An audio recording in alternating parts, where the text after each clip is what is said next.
Honk. Hey, it's LaHonk getting us started. What's going on, everybody? Welcome, Argonauts. Welcome, everyone, to a Tuesday stream. Welcome to October as well. It is the first stream of October for us as we move into what is going to be a very exciting fall.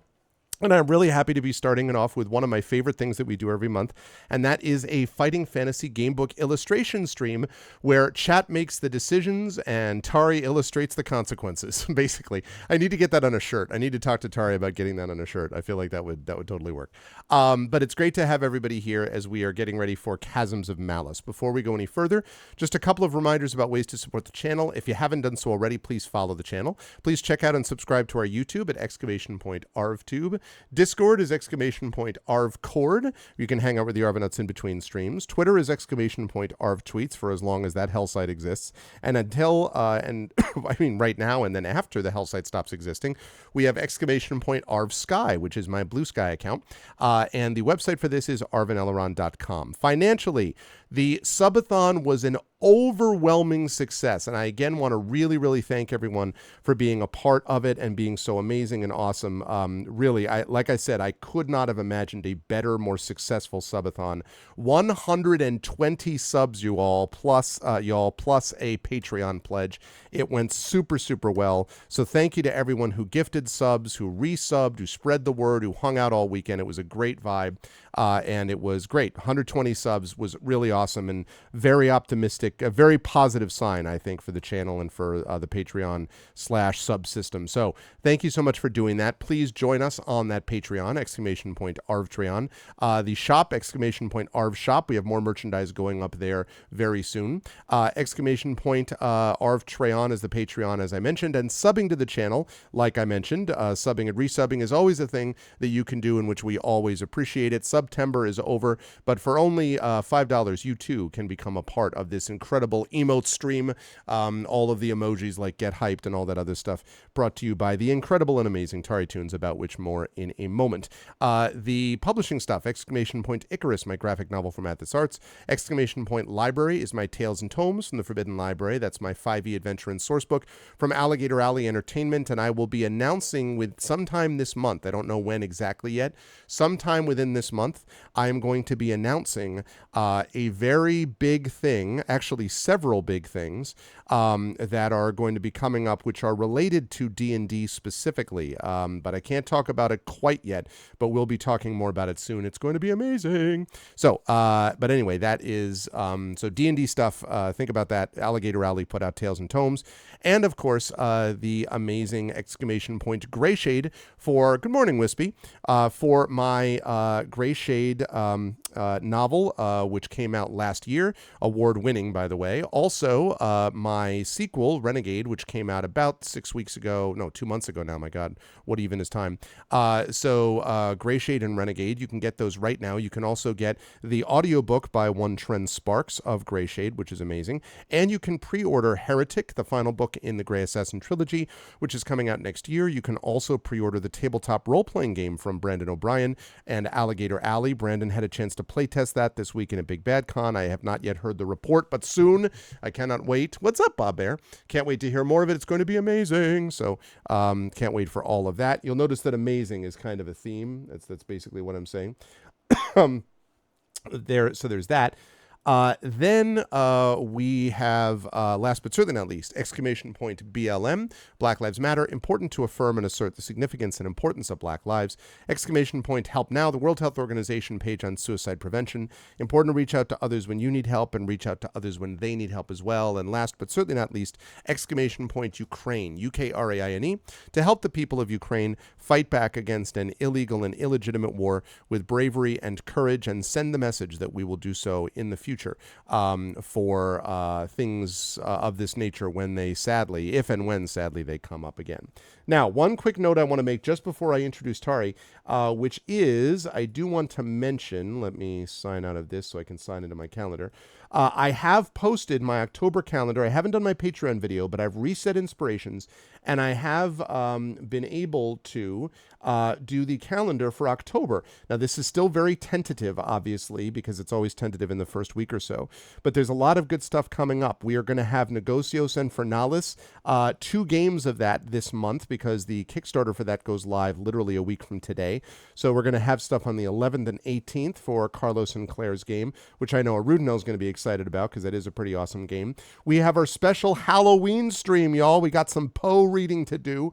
That's going to be awesome. So we've got that coming up. We got a lot more Starfield coming. We have Expedition from the Mysterious Peaks. We have 2 Eberrons, actually 2 of those. We have 2 Eberron sessions coming up, which is going to be great. We've got over on GOG, we've got Talisman Adventures coming up. We've got more Solasta coming up as well. And I'm also going to be making an announcement because we have more Shire Adventures coming up as well. Next Tuesday will be our next Shire Adventures session, and I will be having a big announcement regarding Shire Adventures and also something else that's connected to it, but I can't describe what that is yet, but I'll be making that announcement next week. So we got big announcements. We got cool stuff. I am super excited about it. And thank you, Triffid, for doing that. Triffid, I think I've mentioned this before, but I just would like to publicly state again for the record that Triffid is amazing. Triffid is the best. I've stated that before.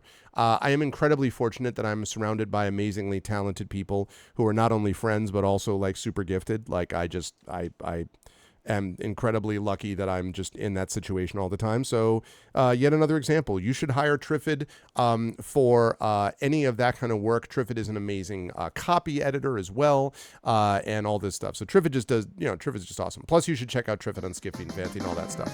Just saying. An amazing mod, all that stuff. And thank you, Dragon Spear, for the cheer. So thank you, everyone, for being here. I'm super excited about today. And at 4 p.m. Eastern, I'll be over at GOG.com's Twitch channel for Solasta Palace of Ice DLC. Very pumped up about that. Now, the last thing I need to mention, and for this, I'm going to unmute myself so Tari knows we're ready to go. I'm going to introduce Tari, and then I'm going to say something which may make Tari quite excited. We shall see. So I'm happy to bring on board the incredible TariToons. Hi, Tari. How are you? How's life? Hi, I'm a bit tired because I just woke up from a nap, and also happy German Unity Day! Woo! Woohoo! Like, I don't know, 33 years ago? That That's sounds about right. Germany reunited. Yeah. Oh my God! What even is Wait, time? how old am I? Am I 31 or 32? It was 1 year before I was born.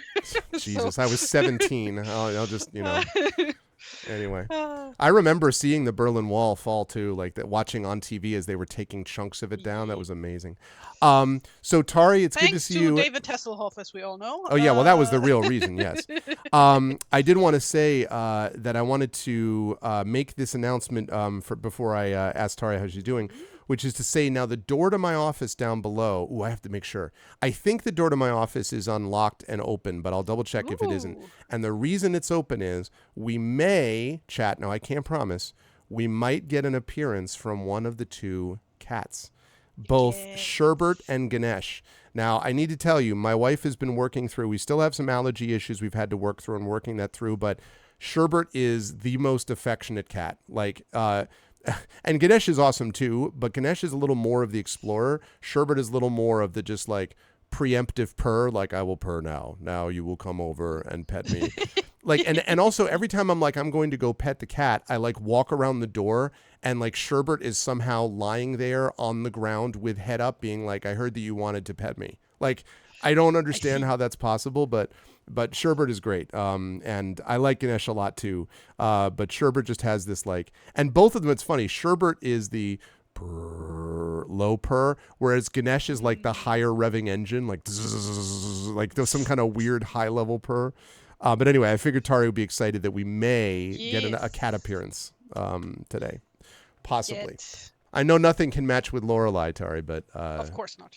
But I just want to say for an American cat, that we have. So now that I've said all that, yes, let's be cat racist. Let's be yeah, exactly, cat breedist. So, how are you, Tari? Besides being tired, how's everything going? Pretty good. Been sewing the past few days, which I'm not gonna tell what it is because I do intend to show it off on stream when the time comes. But yeah, good, I suppose. Okay. Weather here has been very gray and dark, so that's just been murdering me. Been there. The Uh, whole last week was like that for us, but it's finally sunny. So yeah, yeah, like also the sun setting earlier. So yeah. that doesn't help. So yeah, I'm just super tired like all the time, despite medication. But yeah, otherwise I'm good. I mean, the good thing about this is that at least Fifi is not tired, as we can see Yes. from the illustrations that are there. Yes. So we are going to chat today. We have got Chasms of Malice. We created our character last time. Just before I get started, let me make sure my office door is open so I can actually not expect the cats to go breaking through the window. So let me open that up, and then when I come back in just a second, we will talk about the character, and Tari and I will decide what our music theme is going to be for today. Yes. Be thinking, Tari, about like, I think we were joking that basically we're like a cook, right? Like that's how we start this thing, is we're kind of I like Steven don't Seagal. recall. Yeah, we're like a chef. Right. So we're Well, like a the thing is, cook. I don't know anything about Steven Seagal aside from that he's apparently a He's a bit douche. of a joke. Yeah, he's a Yeah. jerk. He's a jerk. He's a jerk. But he, there was a time when he was like some badass action hero. So if we thought of like, I don't know. Oh, you know what we could do is either the theme. Well, we can't do the themes to movies though. But something like either the theme to Krull. You have seen Krull, right? You've seen Krull? I have literally no idea what that is. Oh my God. How have we been Uh, friends this long and you have not somehow. let me check. So when did that movie come out? Because there's always a chance that it just said a different name in German, so I wouldn't know. Yeah, well, it was well before you were born, as we've established. It was Yeah. 1983. Krull is an incredible fantasy movie, which is just ban her. See, Caro knows it. Caro's like, what? Krull is incredible. Oh wait, no, that's So Krull, good. Krull, and I Not feel like not like you. crawling. No, Krull, Krull. You also have to be like, you're my age. Right. So you know what I'm talking about, Caro. Like, I feel like Krull, Tari, is like tailor-made for you to like. I feel like it's Okay. also tailor-made for you to like even the music concept. Like, I will watch it, oh, but it's I so have good. literally never heard of it. Oh my God, So it's amazing. Okay. So it's basically like it's cheesy but also really good in a lot of ways. And it had at the time in 1983 when I was but a child of 11, the greatest weapon of all time called the glaive. You'll see what I mean. Not a glaive like your okay, big halberd, but like another glaive. Amazing. another glaive. Krull was I have no idea what it's you're oh my on God, it's so about. good. You'll see once you watch it. Do you know Lady Hawk? Is that something else you don't know? I swear I've heard that before, but maybe I'm Rutger just Hauer was in it, and it's like a mixing fantasy it up with movie where a something. person Maybe I'm just changes thinking of form. Hawk Girl because I read DC so much, but Okay, no, or Trip. used to. No, I no, haven't no. read a It is the couple of greatest them. weapon of all time. It's 100% that way. I will die on that hill. It's super good. It's for older people. Get out of here. It's for older people. They're gonna remake Krull. I heard. So you'll But hear you about not that then. heard, dearies, that this is the senior channel. That yeah. Rudenell, you agree? Rudenell, you agree with me, right? That the glaive is an incredibly badass weapon. You agree, right? Like the glaive is sick. Well, no, but use it in battle for real. It's a fantasy weapon. I mean, come on. Half the fantasy weapons would like lightsabers would kill you half the time. You'd accidentally hit it and skewer yourself. Like, I mean, it's not about that. It's about what is awesome in a fantasy context. Anyway, a Xena Chakram would be better. Anyway, so once Tari, is culturally enlightened, we will come back to Okay, her so about I will that. just leave, watch the movie, and then No, no, continue the no. I stream on wouldn't what's want. happening. No, I wouldn't want you to do that. But that's what we're thinking about. So we're thinking about like fantasy action cheesy game music. And Caro says, "Oh God, I'm now just gonna make fun of my pronunciation. Lady Hawk was Der called Tag des Falken. Der No, Tag that des does not Falken. ring a bell. I don't know that one. Sorry, Caro. Also really good. Both of them are excellent. Lady Hawk and Krull So are both like I good. need to mention that like except for like the type of like movies from like the 80s that are like huge and then everybody's memory still, Like I Never Ending probably Story. won't. Yeah, for example, Okay. or Back to the Future or whatever. Okay. Like I probably won't know these. Like I know that's like weird because I know a lot of old games that Well, are from exactly. before my time. Exactly. But that's like just with games, not with movies. I see. Okay. Ah. All right. Well, think of a cool, awesome fantasy game while I go and open the door to the office. And Cool, chat, you can awesome help. fantasy game, Baldur's Gate. Well, yeah, Wait, but no. that's I know, but it's not quite the same. You know, it's like in my mind, I'm thinking Brutal Legend, but Brutal Legend isn't. That's not exactly right. Also, you can't use those because like literally all of the songs in that one. Yeah, will they're get you exactly. copyright struck. Yeah. That's right. That's right. Okay, let me go open the door. Think about it. I'll be right back. Chat, do you have any ideas? Let's see. Cheesy fantasy games.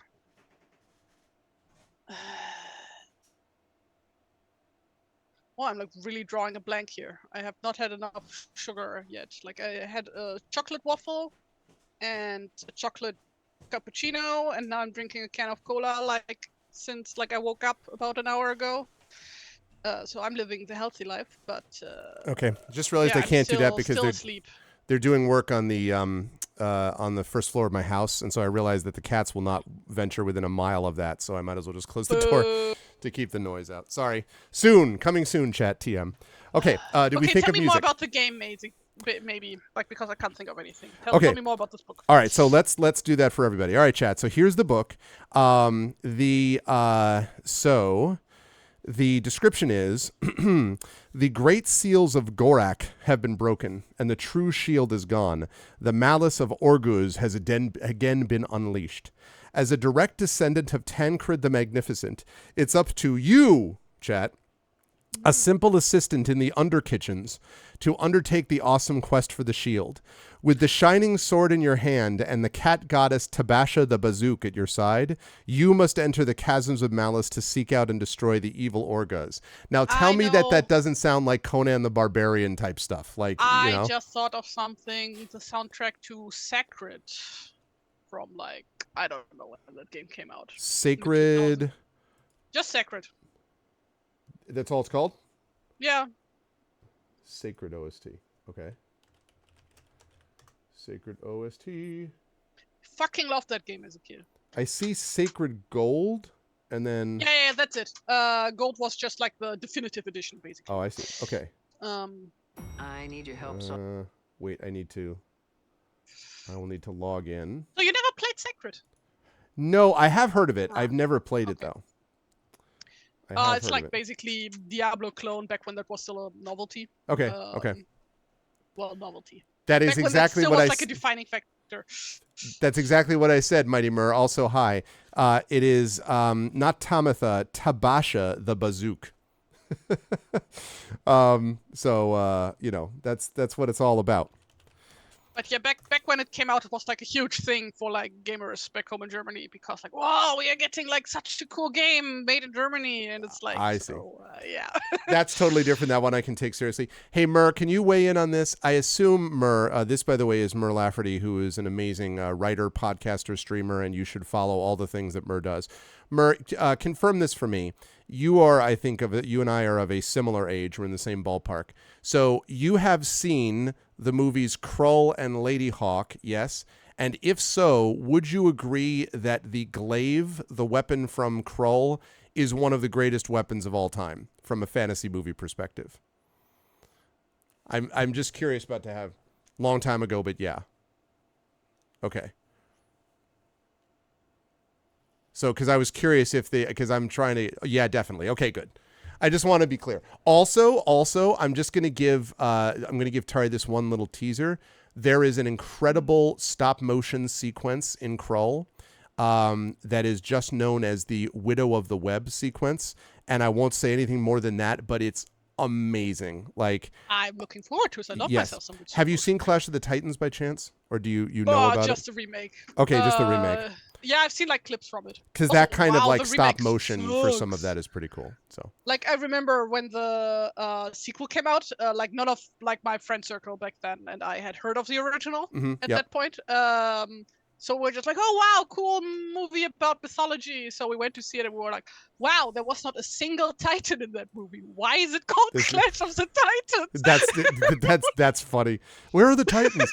Hey, Arudinel, okay, so first of all, Arudinel, I do want to know what you think the greatest fantasy weapon is, but yes, that sequence is what I'm talking about. That is amazing. And I will say, Mur has just given another amazing reference. The old man in a necklace weapon from Dragon Slayer. Did you ever see Dragon Slayer, Tari? That's another 80s, like... I know of it. That's like the one like old fantasy movie that's like not hated. Yes. That is like, that honestly is like, for the time period that we're talking about, it was like this visceral, like it's a freaking scary dragon, like honestly. Yes, that's exactly in that ballpark though. Kind of, it's 80s cheesy fantasy, but it's not even that it's so bad it's good. It's that there's moments in these movies that are like, holy crap, that's really good. Like not even memeing, like it's just actually good scenes. So no, Dragon. See, I don't want to spoil it for Tari. I'll just say that it is not a one-time use thing. That's what makes it amazing. That's what makes it great. Okay, so music. Did you? Yes, music. I've got it. I've got Sacred Gold. Let me send you the link in Zoom chat. I'm gonna be like so fucking nostalgic the entire time. It was such a fun game back in the day. That is cool. All right, I'm gonna. Yeah, I need to. You should nominate that, chat, for a Patreon Field Game of the Month. Oh yeah, like Aaron and L already said that. Oh really? Okay. Yeah, that's cool. they're gonna nominate that for me. I would offer to like play it with you in multiplayer, but I don't know if they ever fixed the multiplayer. I know that back then it was literally unplayable in multiplayer. Because if they did though, I'd be happy to do that. That'd be fun. Yeah, if they did. Okay, I'm gonna fire this up. Oh, but then you have to play this with the German dub, of course, because it's so good. The German dub, really? But then you have to translate it. No, it's like actually fucking phenomenal. It's so fucking good. The German, well, it's not a dub, right? It's the original voices. Right. Like, check this out. Yeah, GOG does have it. I know that GOG has it, and I can get it from them. Okay, that music. How's that music, Chad? Is that too loud or is it okay? I dig it already. Sacred Gold. Nostalgia, yeah. But yeah, I vividly remember playing this game when I was like, I don't know, 12 or something. That's funny. I definitely knew of it. I never played it. So what do you think, chat? How's the sound? Okay? Are we good on the sound? This is totally going to be like when we were doing the Sagard the Barbarian book story. Like it's going to be this sort of over the top, like. Oh, I mean, that's good. Because like. Okay. Come on, like, you are the direct descendant of Tancred the Magnificent. You must take the shining sword in hand, and the cat goddess Tabasha the Bazook. Like, how else are we supposed to do this? Good volume. Awesome. Okay. All right, chat, here we go. Tancred the Magnificent is our dad, yeah? That's correct. Well, our forebear. I don't know how, like, he might be our great-great-great-great-great-grandfather so this is type of Tancred deal. the Magnificent. Tancred the Magnificent. Oh, that's great. No, our character's name is Theodore the Terrific. We actually decided that last time. Theodore the Terrific. He has 9 out of 9 skill, 18 out of 18 stamina, 11 luck, 5 provisions. He has fuel because there are some times where apparently you're able to, like, build a campfire. He has a leather armor and backpack. And check this out. Tabasha the Bazook restores luck. So the way that they describe this is that... where's Tabasha? The way they describe this... is still mirrored while I'm writing, I see. Whoops. You guys don't need to be able to read what I'm writing, right? Oh, that's right. Yeah, you got it. Yeah. So Tabasha the Bazook is a noble cat from the race of cat goddesses. We may call on her at any time to restore your initial skill or luck. We can only call on her once for this facility, though. Also, we must decide which initial score you want her to restore before you set off on your quest. And we decided it would restore luck because when we do that, not only does it restore luck back to its original value, it increases it by 1. So it actually goes from 11, which is our initial, up to 12, which is pretty awesome. After that, we can call on the Bazook for other things, and it will sort of explain things that are described on the pages. And we can use her, since she is a cat, 9 times. I must say the Bazook. Well, I feel like it's spelled B-A-Z-O-U-K. I don't know if that should be pronounced Bazook, but I feel like Bazook is what it is. Bazooka. Well, I thought about that, but the 7, and then the last thing is we have to beat, there are the 7 Kudam, Khuddam, to which you're supposed to say, "Good damn," that's how you say it, of Orguz are named on our adventure sheet, and you can see the names there. We have to mark off any names that we beat in combat. So there's Geshrak, Gurskut, Friankara, Barkek, Grifkek, not to be mistaken with Grif K-E-K, Churka, and Karak. So this feels like Conan, but with like cheesy 80s and also Steven Seagal, I feel like. So, I okay. watch a single Steven Seagal movie. I don't even know. Honestly, like, there are, like, Marked for Death is the one I think where he's like a cook on a train or something. He has a couple of good movies, but I mean, he's no Schwarzenegger. And my wife would say that he's no Jean-Claude Van Damme, which she actually named her computer that in college. That was my first difficult word. Jean-Claude Van Damme. Jean-Claude Van Damme. Really? That's what happens when you have 3 older brothers as a kid. So... Jean-Claude Van Damme. Okay. All right, here we go, chat. So just watch Under Siege. Is Under Siege the one where he's the cook, or is it Marked for Death? I don't remember which one. Okay, so here's the background, chat. Gorak. Gorak is a minor kingdom situated between the rivers Dart and Dagger, tributaries of the river Swordflow. Gorak was founded by Tancred the Magnificent, our ancestor, after his adventures with his brother Orguz in the Dark Chasms. The kingdom was to be the gateway between the area of Kul and the caverns, chasms and tunnels of the Gaddan people.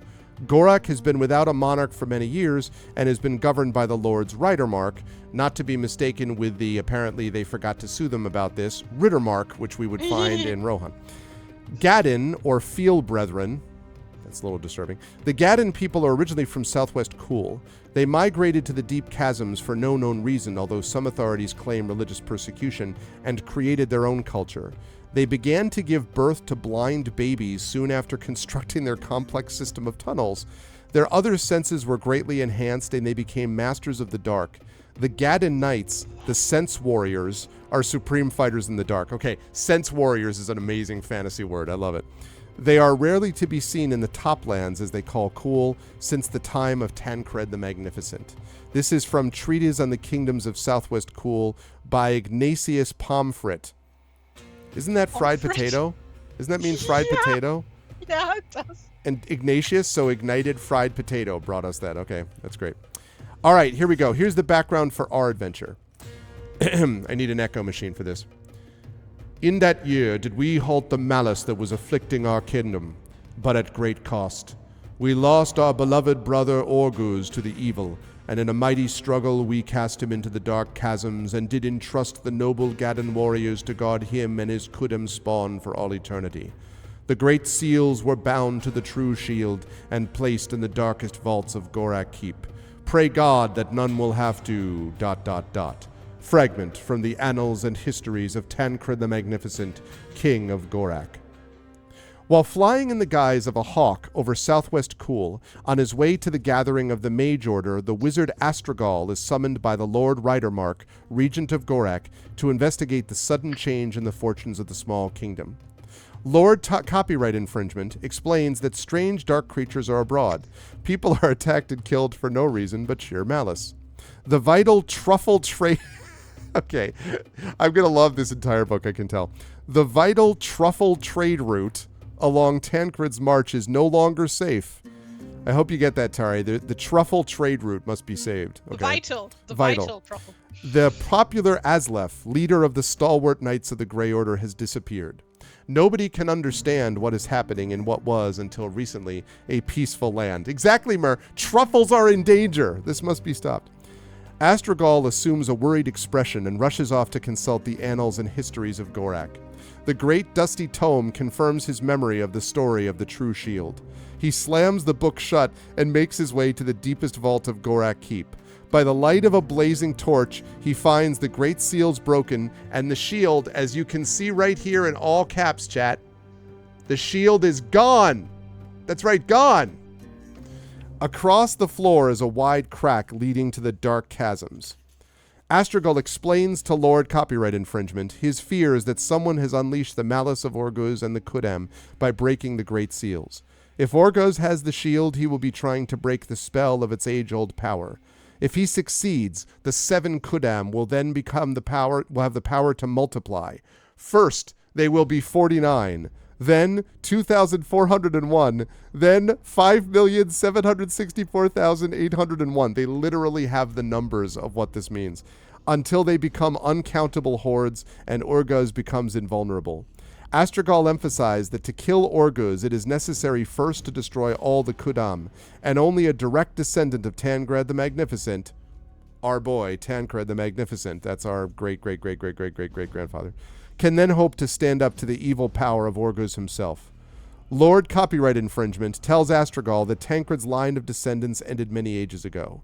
Astragal ignores the remark and pulls out the Crystal of Baria, which shows him the way to the blood heir of Tancred the Magnificent. Astragal finds you. Please note that it's all capitals. You. Where is it? Right there. You. That's right, chat. You, working in the under kitchens as third assistant rabbit skinner. I love this so much. He grabs you, and before you've had the chance to wipe your hands, whisks you away to the vaults. He stands you in the middle of a dusty room and whispers some strange incantations. You stare in wonder as a sword rises from the dirt and lodges itself firmly in your hand. Astragal stands back and proclaims you Tancred's heir. That is what truffles get you, uncountable hordes. Is that really true? Gorak for the baby's name? That would be awesome, Trippin. Exactly. I can't be the heir of the Great Dirt Sword. Astragal explains the quest for the shield that no other may undertake. No other can strike fear into the heart of Orguz or wield the shining sword. He also warns you about the traitor in Gorak. You must be on your guard at all times, especially when you return. You strap on plain leather armor and a simple cloak. Astragal announces that he has no potions with him to help you in your quest. Instead, he picks up a small cat and passes it to you. Apparently, there's just a cat there. Like, it's just on the ground. You just pick up a cat, you know. This is Tabasha the Bazook. They just hang out. They're just there, yeah. This is Tabasha the Bazook from the line of the cat goddesses. She will stay close to you and help in your quest. Use her cautiously and wisely. 9 times, no more. Now, there is no time to lose. He urges you on to the deep chasm in the great vault. All right, chat. So we begin with a picture of the wizard Astragal. And let me just make sure that I put up, now that we've shown the cover, let me get rid of that cover so we can see. Is this Theodore the Terrific that we're currently doing? I absolutely love everything about this. That's amazing. Okay, Chasms of Malice. I love that we were the third assistant rabbit skinner. That's the greatest. We do have pictures of it. Okay, cool. All right. Nope, not that. I'm going to open this image in a new tab. Yeah. And then we're going to go here. And then we're going to bring him over here. And then we're going to window capture to show you what they think this character looks like.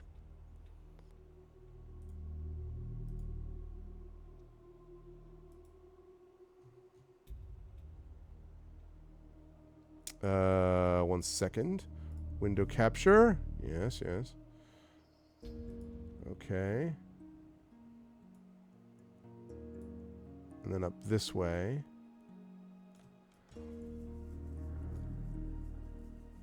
And then like that. Okay. So. All right, chat, you ready? This is what you see. This is your boy, the wizard Astragal, and his whatever the hell that is on his shoulder. You leap into the darkness and land on a rocky slope. It is very dark. All I ever wanted in life was to be the second assistant rabbit skinner. I never thought I'd be a hero. But we were heroes as the third assistant rabbit skinner already, you know. Okay, it is very dark. Looking up at the hole, you see the wizard Astragal waving to you and saying, "Remember that you are Tancred's heir and, well, good luck." You turn back to face the darkness. Tabasha nestles in your hood and begins to purr. It's an owlbird. Yeah, that's true. I guess it's an owlbird. At the same time, the sword starts to vibrate and shine. You see the path ahead. Several small furry creatures rush for cover. You walk along the rocky tunnel for a long time until it opens out into a larger cavern. You find 3 exits. Which one will you take? The one on the left, a narrow crack in the middle, or a wider crack on the right which drops down almost vertically? All right, first vote of the day, chat. So, crack on the left. Crack in the middle. Here I am stuck in the middle with you. Did you know, by the way, chat, that song, clowns to the left of me, jokers to the right, here I am stuck in the, is the same singer who did the song Baker Street. Now, many of you won't know this song, but some of you may remember the sax part, which goes ba ba ba ba ba ba. Ba ba ba ba ba ba ba ba. That's Baker Street, and that's Jerry. That was Jerry. I can't remember his last name. Rogers, Jerry something. Anyway, he was the guy who did both those songs, and I had no idea it was the same dude. I just happened to be on a YouTube going down the rabbit hole a couple days ago and found that out. Okay, so Baker Street is a great song. I agree. Yeah, yes. It's a great song. And that song, like his voice is so perfect for that song. It's so smooth. Oh, man. Okay. All right, chat. What's it going to be? Should we go to the crack on the left, the crack in the middle, or the crack in the right, which goes down almost vertically?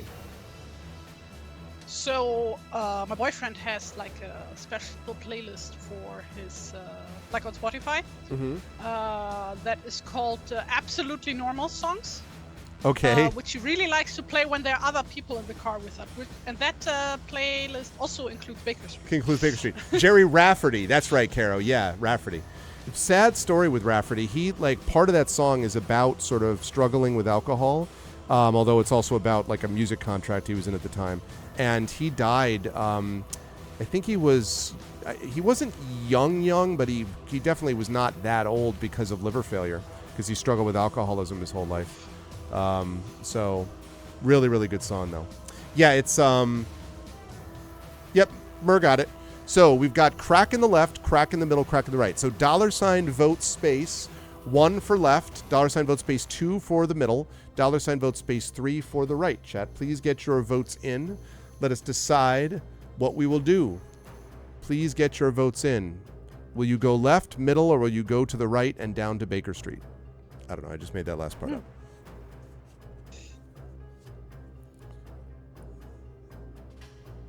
Do.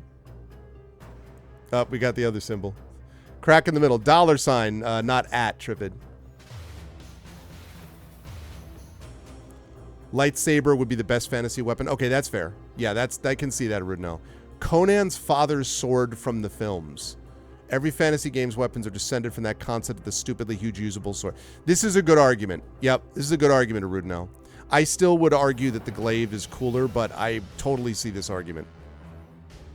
I would agree. Okay, we got one vote for left, 1 vote for middle, 1 vote for right. Echo has jumped in. Hey, Echo. For crack in the middle. The coolest weapon in any fantasy setting is Lila Core, and I will not be taking. Don't add me there. Is which? Is what? Lila Core.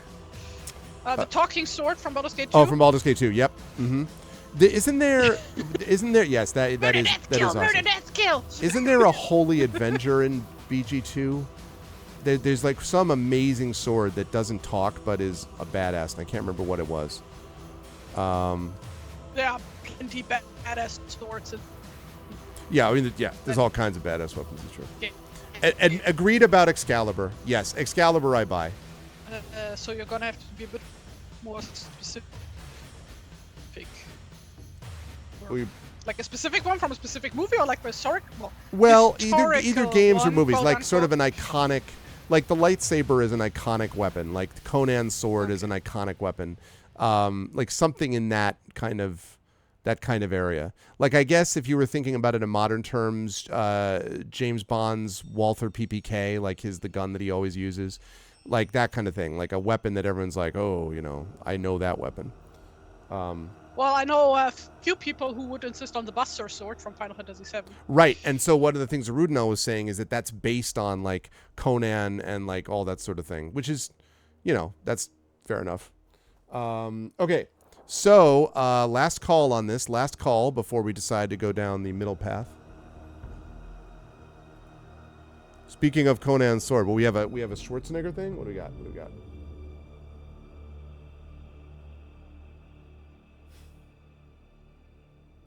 Oh, he used the sword. That's amazing. He uses the sword to open his unboxing book for his memoir, his box of memoir book things.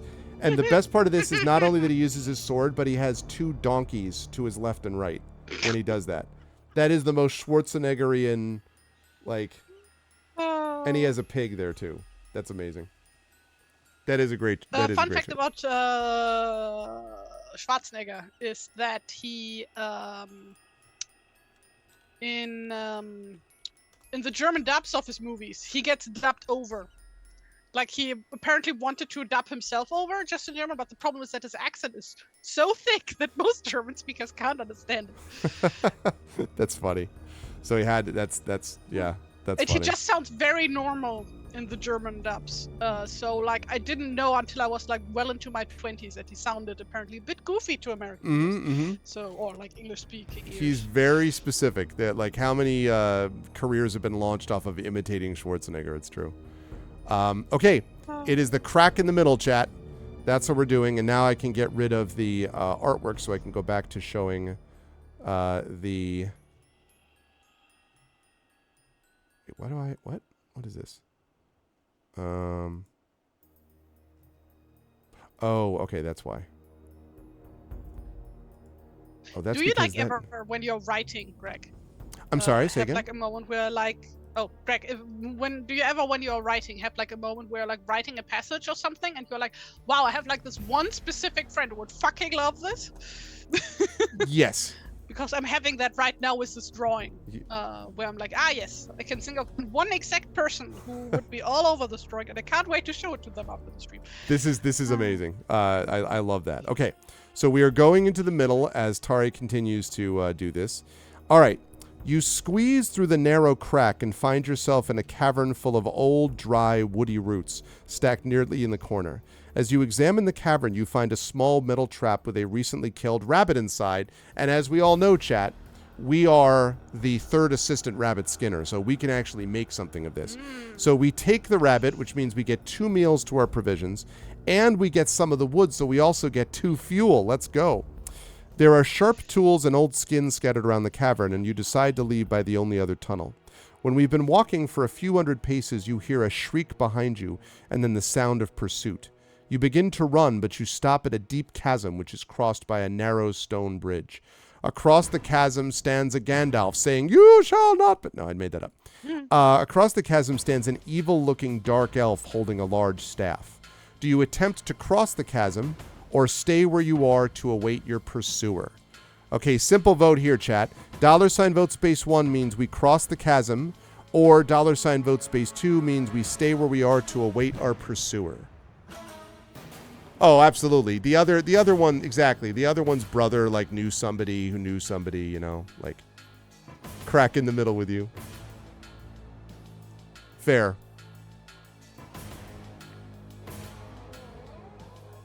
Oh, because rabbits have 0 fat. Ah, interesting, interesting.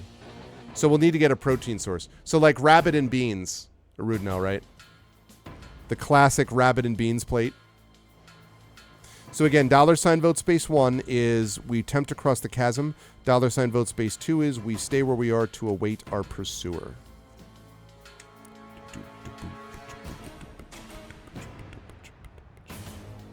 Kitty cat.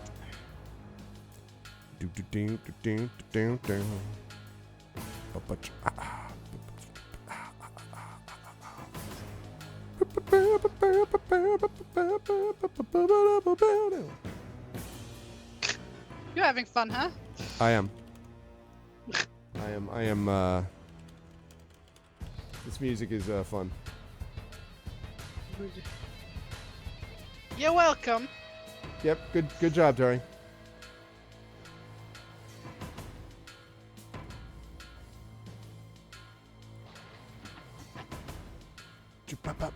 Okay, last call. Oh, you're gonna like this. You're gonna like this picture too, chat. Coming up. This illustration.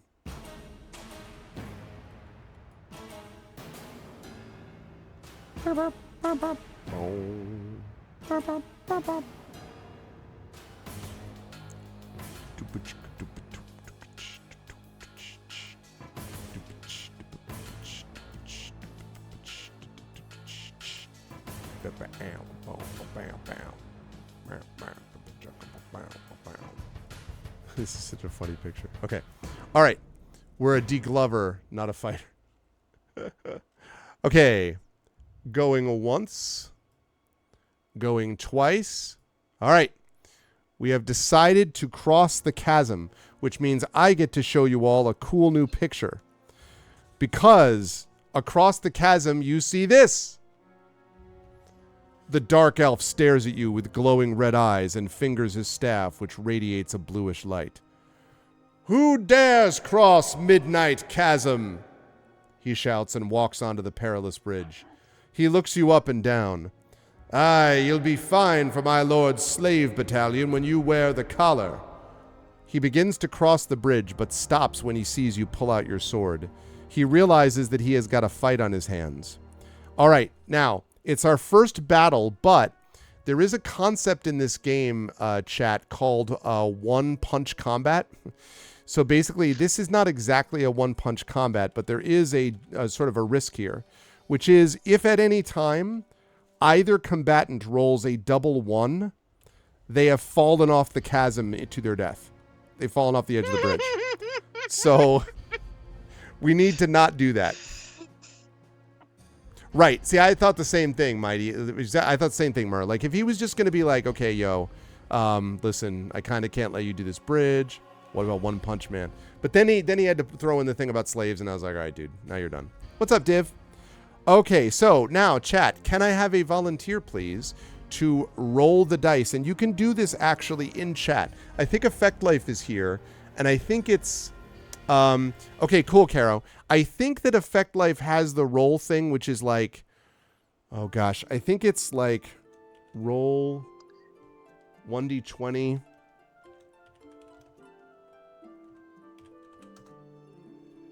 That's it. So what you're going to do is, if you do $roll space, and then you roll 2d6, and then you're going to add. Now, can you add plus to it?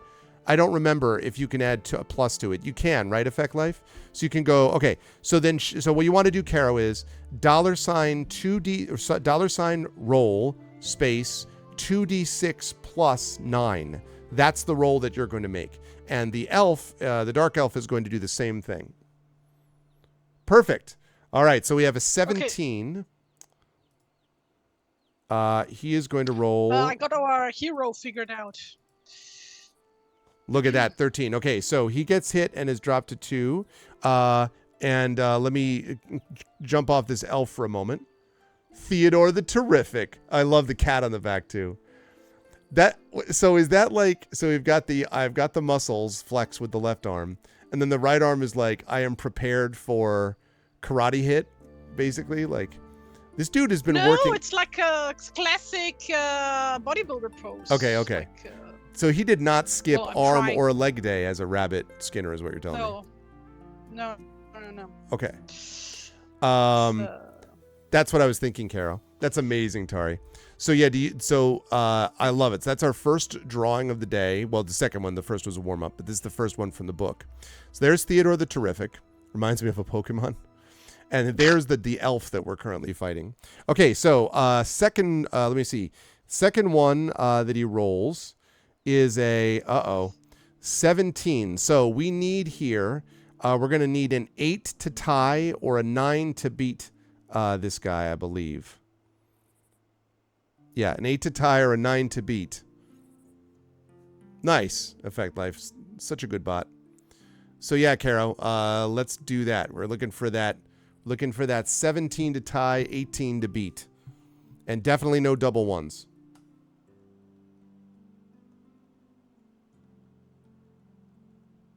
Same thing. It's the modifier's 9 because of our skill is 9. So it'll always be 9 until we get a weapon, or until if we got hurt and we lost skill, that would change it the other way. So 2d6 plus 9.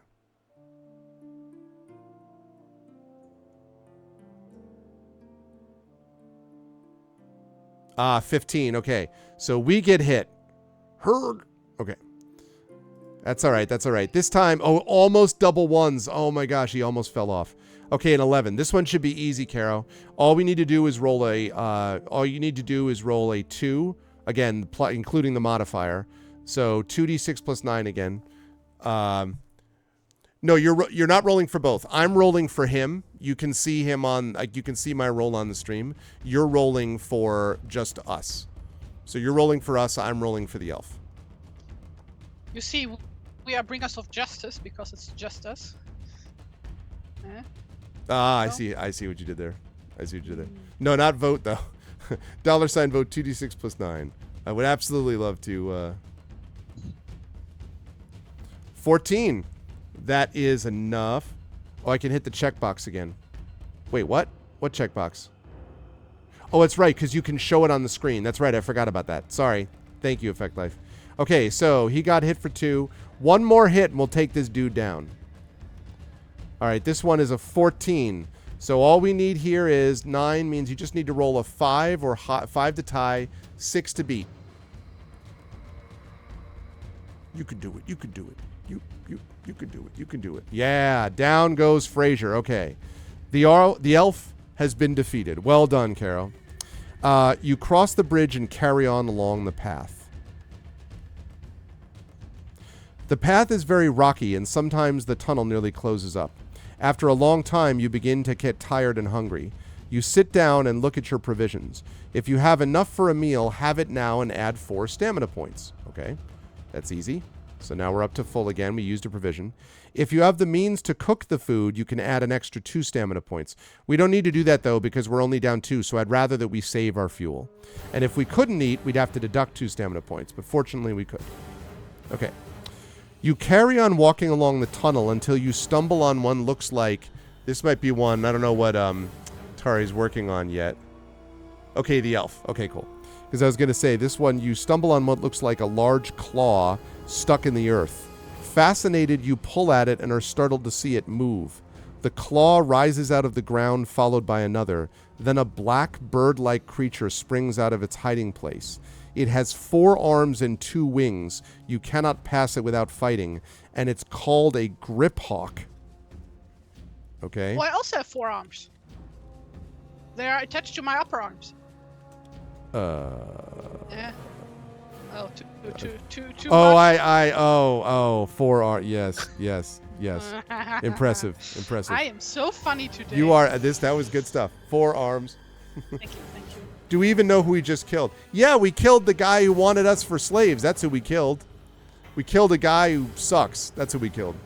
And now we face the grip hawk. Okay, he does not have a skill of 8, though. He has a skill of 9. So this is going to be a tough little fight. All right. I have faith. We can do it.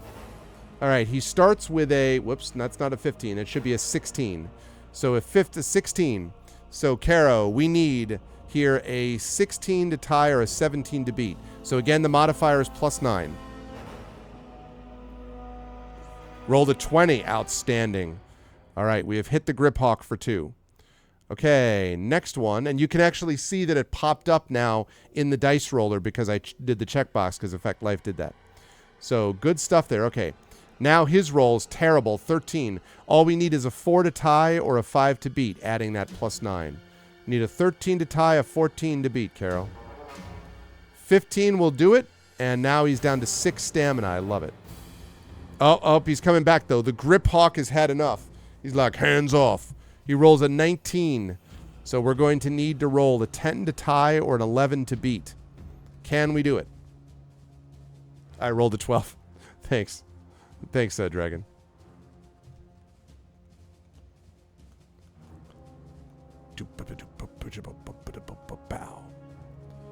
All right, let's see. Will we be able to get... Will Caro be able to do the deed? 19 to tie, 20 to beat. Caro rolls a 16. A valiant effort, but not enough. So we lose 2 stamina. That's okay. Next roll that he rolls is a 12. Aha! He got overconfident, this grip hawk. He thought he had us in the palm of his hand. But he was wrong. Because we have knocked him down for 4. He's down to 4 stamina now. It's right. I guess he has to point the finger at himself. Who's losing? 2 thumbs. That guy. Oh, he rolls a 19. Apparently my jokes did not amuse him. All right. We need here yep, 17, so we lose 2 stamina. Man, that roll would have come in handy. Okay, he rolls a 17 this time. Grip Hawk looking like a fist of legend. 16. Oh, we get hit for 2 more. This time he only rolls a 14, though. Should have a shot there. 5 to tie, a 6 to beat. 21. Double sixes. Oh, overkill. Okay.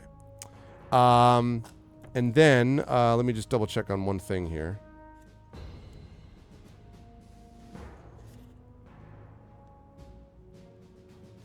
Okay, great.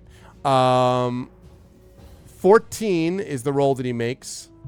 14. There's no double 6 effect. I just looked. There is sadly not one. Oh my goodness, tie. Sting. He rolls another 14. This Grip Hawk. What kind of weapon do we have? We refuse to knuckle under to the Grip. We have a shining sword. A shining sword. It is a shining sword. Literally capitalized shining sword. Thank you, Caro. Good stuff. The Grip Hawk is defeated.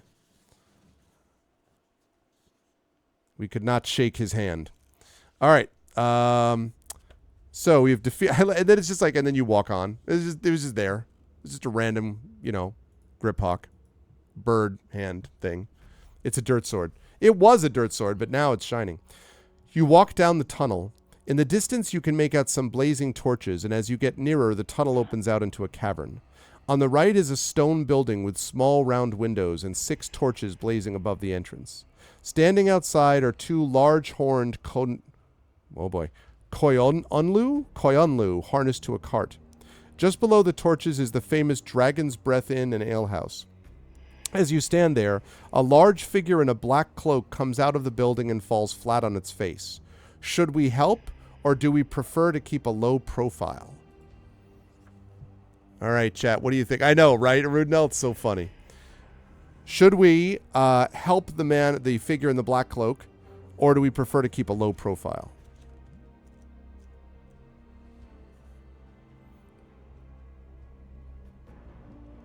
$ vote space 1 means that we help. $ vote space 2 means we keep a low profile.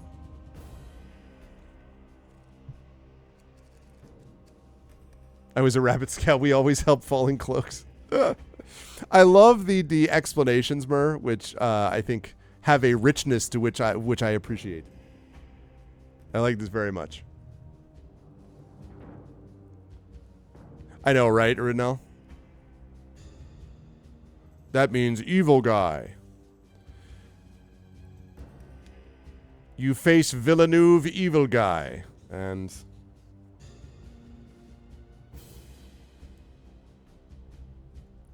we meet again, Entago. You, like all the Nists, are... You're hoping someone might gain us info. I see.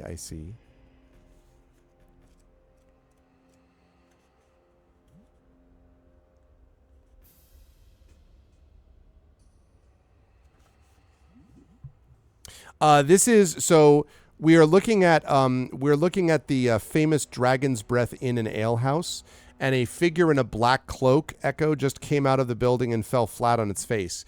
So $ vote space 1 means we help that person. $ vote space 2 means that we prefer to keep a low profile.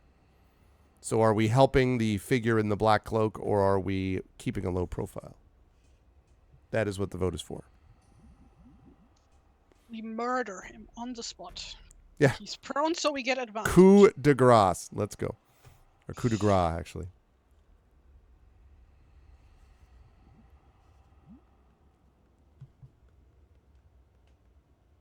We help Strider, or should I say Longshanks? What have you, Longshanks? This is the music for Do We Help the Person in the Black Cloak? Do I take that then as a vote for 1, Echo?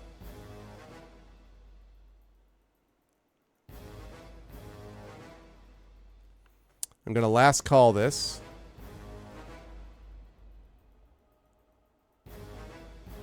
Going once. Going twice. All right. So we are going to help the creature. You help him get to his feet. He looks at you and you realize that he is a troll, rather the worse for drink. He shouts at you. How dare you touch me, you scum? Kneel down and have your head chopped off. He pulls out a scimitar and takes a swing at you. Well, we should have known he was in a cloak. We have to fight the drunken troll. Although the good news is that he's not very powerful because he's drunk.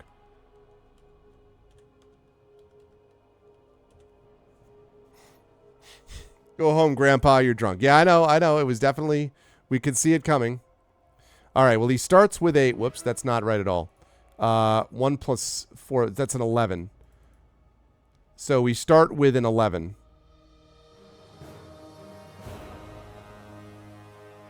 So we just need, basically we can't lose, but, you know. Double sixes, overkill on the, you're like, ah. Can I roll to buy him another drink? Yeah, that's in D&D, yes. Just that terrific. Okay, this time he rolls another 11. This is very appropriate. He's like, get out of here. Yeah, you suck. Leave my cloak alone. Okay.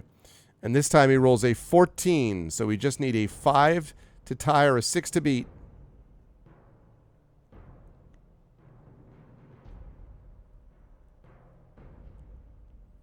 And we roll a 15. That is just enough.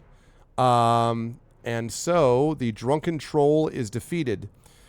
And it says, if you win, you hide the body. Like, where do you hide the body? And go into the Dragon's Breath Inn. It is very smoky inside the Dragon's Breath Inn.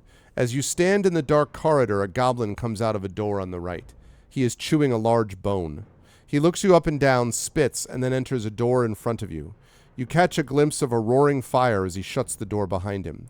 Do you wish to go through the door in front of you, or prefer to go into the room on your right? All right, chat. Do we go to the door in front? That's $ vote space 1. Or do we go to the room on your right? That's $ vote space 2.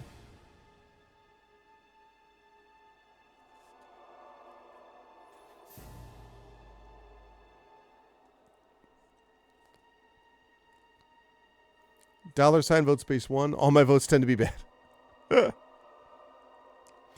Right, but I feel like that in this society, they solve a lot of problems with, you know, sword first and talk later, you know. The door is the one where the door in front of you is where the goblin went, where the roaring fire is. The door in front of us is where the goblin went. The one on the right is not where the goblin went. It's the other one.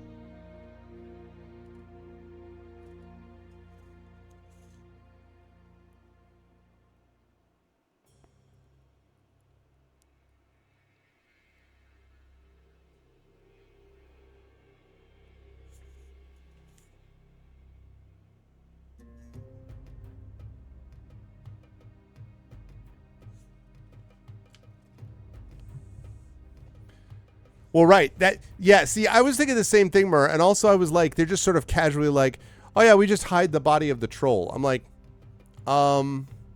trolls are large, so like, how exactly does a third assistant rabbit skinner just like casually, like no big deal? I'll just hide him below the troll-sized cloak, you know? Is it established in this game, in the setting, that trolls are large? Or is it just like what you are assuming because of like fantasy literature conventions? Because in folklore they can be just about any size. Interesting. Including very small and human size. Human size is actually the regular size, so. Let's see. I think it says a large figure though. Yeah, but like we are also a large figure. Okay, that's fair enough. Are we? Well, that's true. Theodore the Terrific. Okay, yes, Theodore the Terrific is large. I suppose that's it. We lift weights after work. Okay, fair enough. Fair enough. Okay, last call. And then if this goes... You mean after work, during work? Yeah, that's true. Because we're lifting, rabbits all day, right? So, I mean, and many of them at the same time. Like, we're lifting up, 50 rabbits at a time, Yeah. So... And these rabbits are huge. Yeah, rabbits are huge in this world. An enormous rabbit.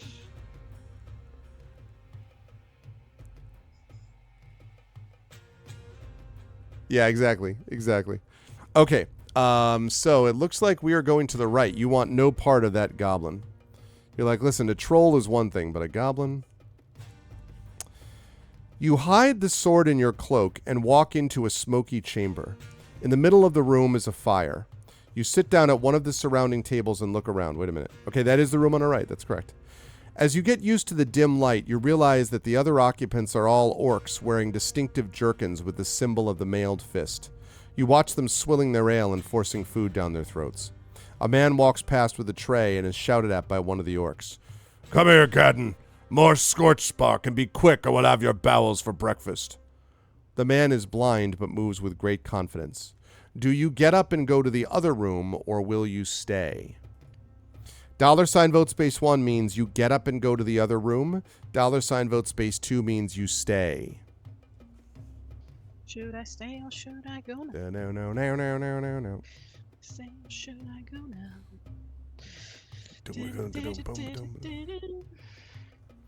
What do you think, chat? Should we stay in the room with the orcs? $vote space 1. Or should we get up and go to the other room? $vote space 2.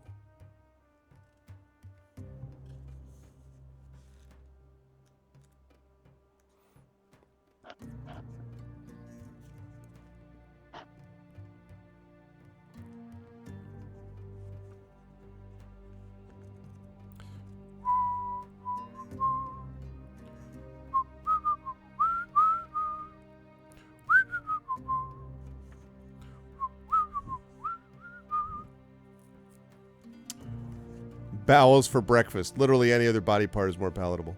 Well, I was waiting for meat's back on the menu, boys. I was waiting for that, at some point to come up. There are always more comments. Well, listen. All right, so we have a split decision right now in chat. So far, we have a vote to stay. We have a vote to go. What do you think, chat? $vote space 1 means you get up and go to the other room. $vote space 2 means that you stay. Stay with me. Stay with me. 'Cause tonight you're gonna stay with me. So that means we are trying to romance one of the orcs, or what am I supposed to get from the song? That's a good question. I think. I mean, Amal isn't here, but she would still approve. So. Yes, that's true. And so would her husband, since of course that song is from a good Scotsman. So. I don't actually know the song, so. Oh, it's by Rod Stewart. It starts out in the morning. Today I learned that Rod Stewart is Scottish. I think he's Scottish, isn't he? I'm pretty. No Chat clue. confirm. Chat, you should confirm. Can you confirm? I'm pretty sure Rod Stewart is Scottish, right? Word. He better be Scottish. He's actually He Indian. better be Scottish. I'm gonna be really mad if he's not. Gonna be really upset with him personally.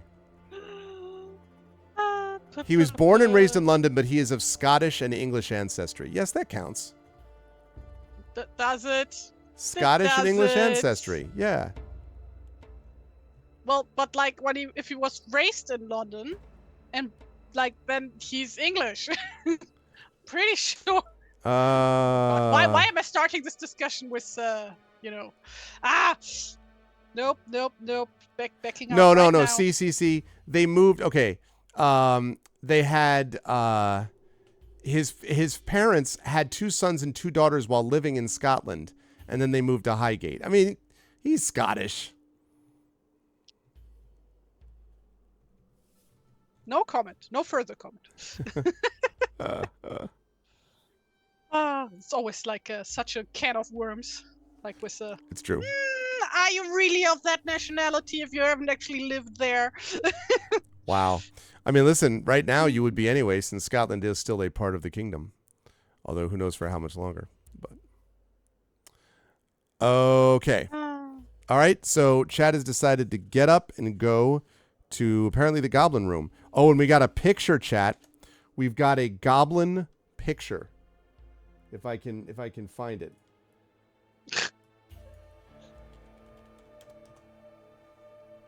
Yeah, buddy.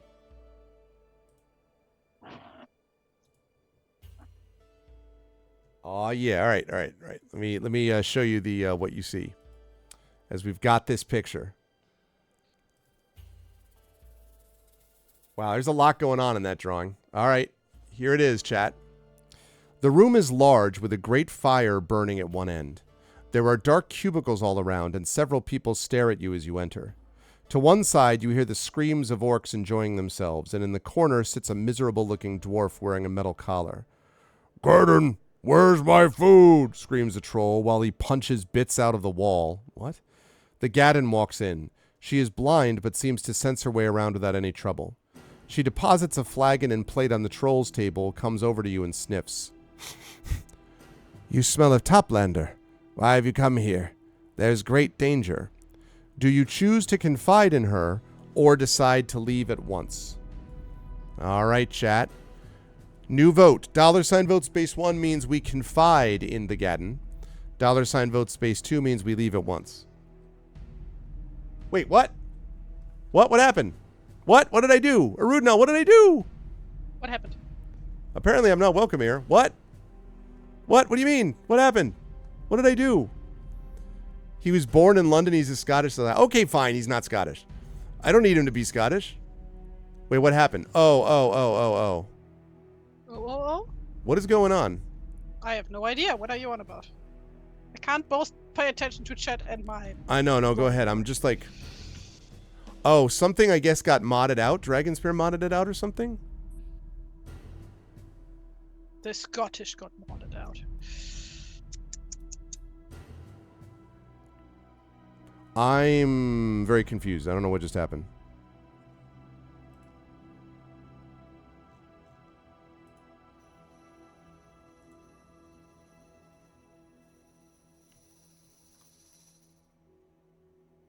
Oh, it was auto-modded.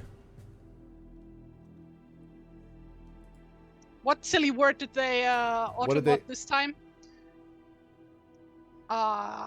Like, you know, like well, the one time they auto-modded weakling. Where I'm like, yeah. That's a stretch. Dragon, do me a favor and just send me, can you just like PM me what the word was that was auto-modded?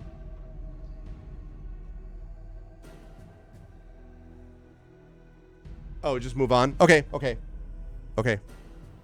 If both, I trust you. I trust you all. Never mind. I trust you all. So what is your social security number? Asking for a friend. I'm just curious if you could tell me in great detail. Okay.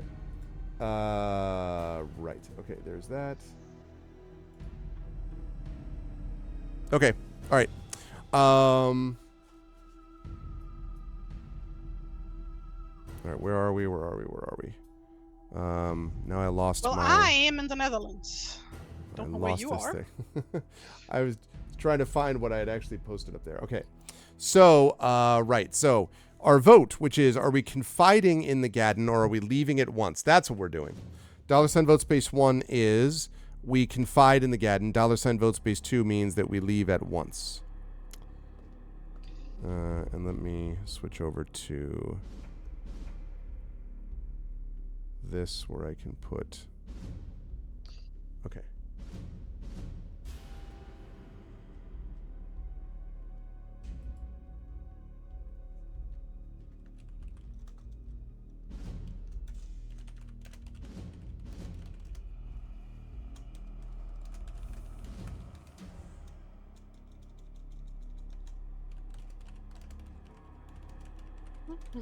In Secret, you can also play as a Dark Elf. Who has the best voice? Well, in the German version anyway. I don't know what he sounds like in the English version. Okay. Sorry, I was just dealing with this this thing. Okay. Yep. All right. I got it. Right. Okay, where were we? Yes. So, we only have one vote right now for the Gaddon. Are we not going to do any other with the do we have any other votes for confiding in the Gaddon or leaving at once? $ vote space 1, confide in the Gaddon. $ vote space 2, leave at once. Okay, second drawing done. Hey, T-Bank. Awesome. All right, let me show that. Yay! I love Theodore. It looks like I'm trying to figure out what the style is reminding me of right now with his look, but he's kind of like super wholesome. Yeah.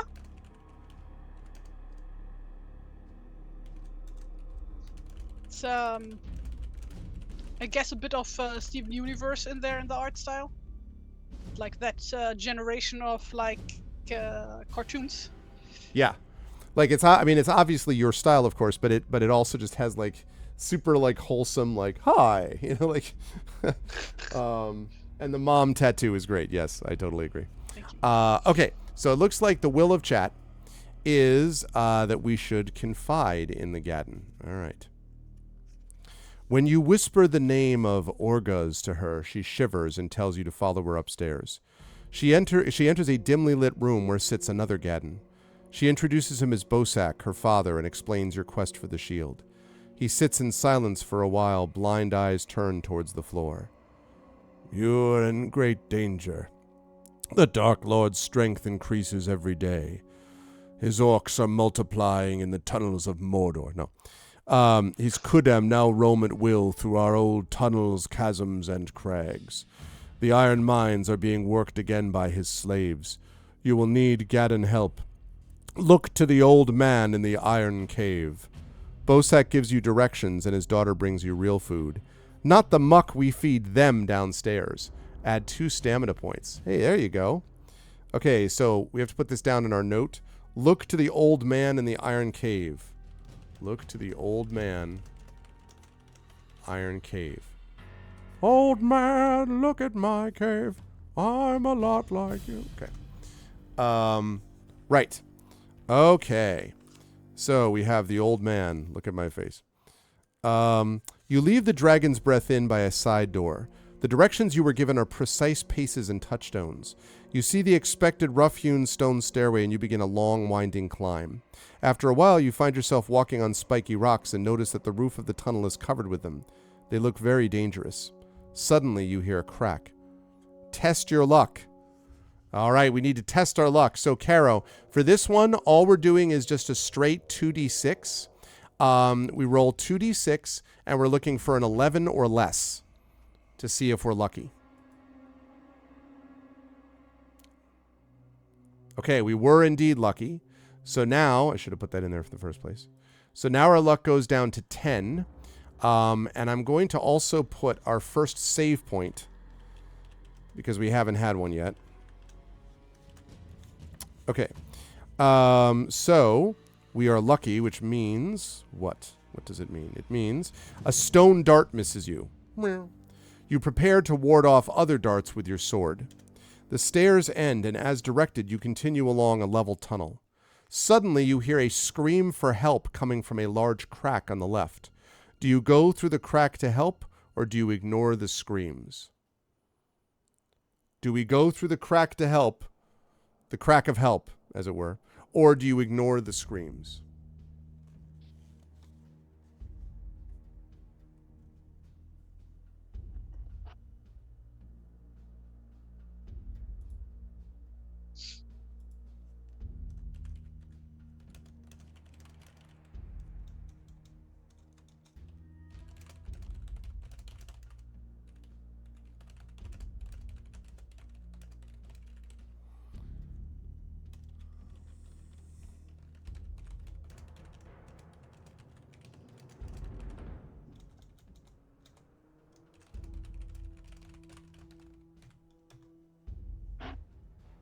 Okay. Lovely. Alrighty.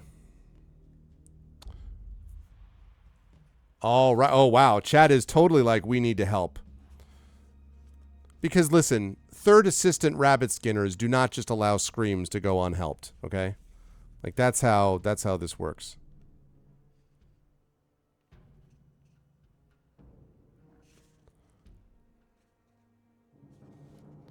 All right, last call, going once. Going twice. And... all right. Sold. We have decided to go through the crack.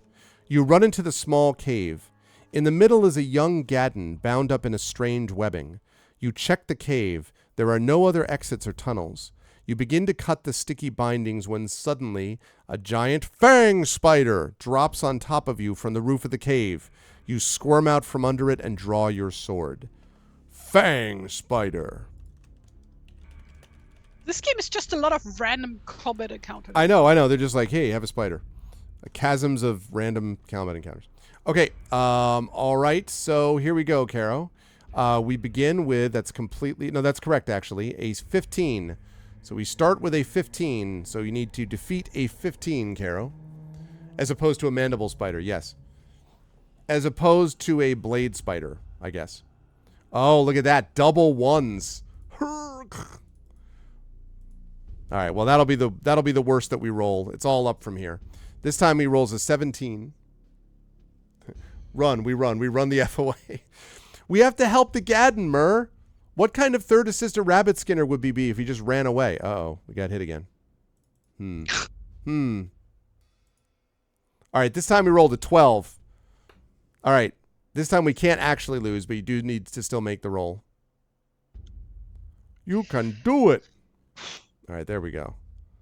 I'll be back in 5 minutes. In 5 minutes? Okay.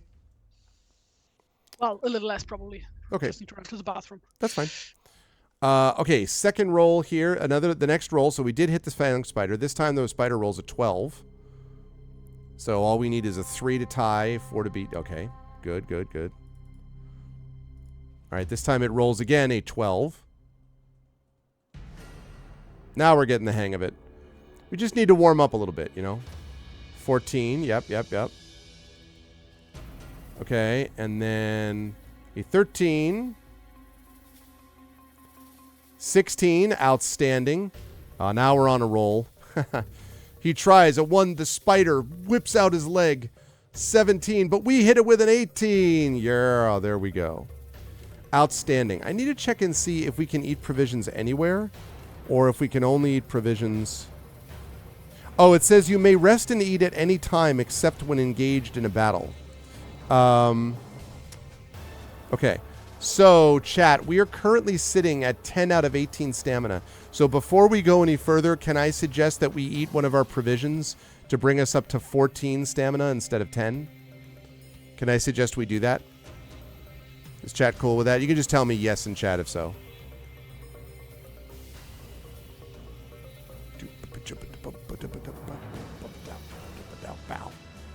Everyone agree? Food, eat, yes. We did finish the battle. The battle is finished. We did. We won. So unless anyone has an objection, I'm going to go ahead with that. We're not able to use fuel, unfortunately, this case. So we instead took 1 provision, but we're up to 14 stamina. Okay. If you win, and we did, you cut the Gadden free, and he takes you to the Iron Cave. There are 2 doors, and he tells you to take the left door. Add 2 luck points. Now, we can only max out at 11, but still. And turn to 199. So he told us to take the left door. Okay. You push the door open and find yourself in a large iron-lined cave. Large books are stacked all around, and in the corner, sitting by a coal fire, is an old Gadden man. A book is open on his knees, and he is looking straight ahead, feeling the pages with fat, sensitive fingertips. He knows you were there. Come in, Topland. That's not going to work, Chad. I need a more sustainable voice. Come in, Toplander. Ah, you carry the smell of the cool breeze. I have been expecting you for a long time. The old man does not explain his remark. Tabasha jumps down onto his lap and begins to purr. In the silence, you are sure that the old man is also purring. Suddenly, you see a dagger flying towards you, and before you know it, the sword in your hand has leapt up and diverted the point away from you. Damn. The old man catches his breath. Yes, that is the sword. I helped spellbind the blade many years ago. And we have a picture of this dude.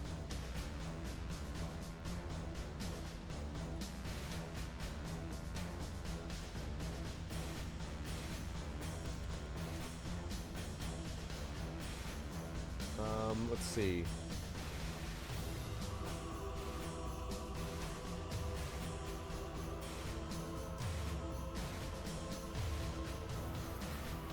Gluten tag.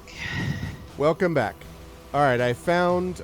So we found an old man, and you're about to see what he's carrying, and this may be of interest to you. You will see in just a moment. Give me just a second while I capture it. Oops. Okay, there we go. And chat, it looks like this. Okay. He picks up a large book from one of the shelves. Now, heir to Tancred, we must be quick. You are in danger. The great danger. Sorry, great. Even more danger than I thought. You're in great danger. The Kudem are becoming very strong and enslaving all the other beings in the chasms. As the shield cracks, the Dark Lord becomes more powerful. I cannot teach you much of the sense fight. This I leave to others. But study these symbols carefully. They are from the golden age of the Field Brethren, when most of these tunnels were built. They mean left, right, danger, safe, up, and down. The old man then brings you another book of secret ciphers, which he explains. It says that ciphers, the old Gadden counting system, are a way for the blind Gadden to feel certain spellbound numbers, which, when whispered, will open ancient doors that were built in the heyday of Field Brethren culture. The secret has never been discovered by Orgas. Look at the sequence of ciphers. Oh my goodness. 3 rows of 3. Each raised circle has a specific value. So let me see if I can show you what that picture looks like. Hang on just a second. Oh, what was that flying creature thing with the 4 arms? It was a grip hawk. A grip hawk. This actually has a picture of these ciphers. There we go.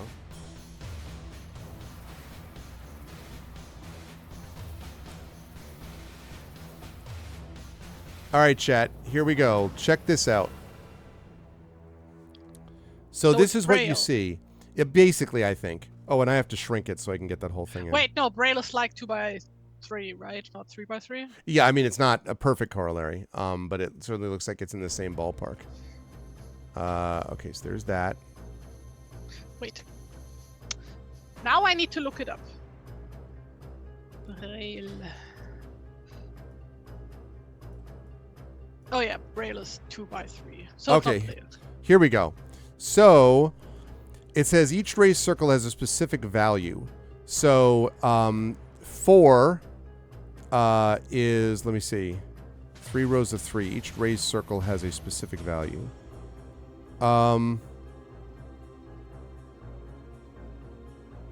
Oh, I see. So what it says is, okay, let me see if I can show you.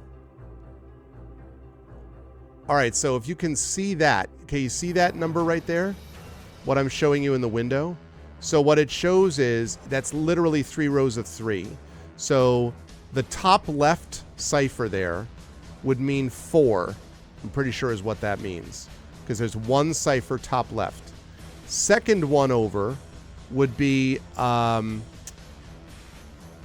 second one over would be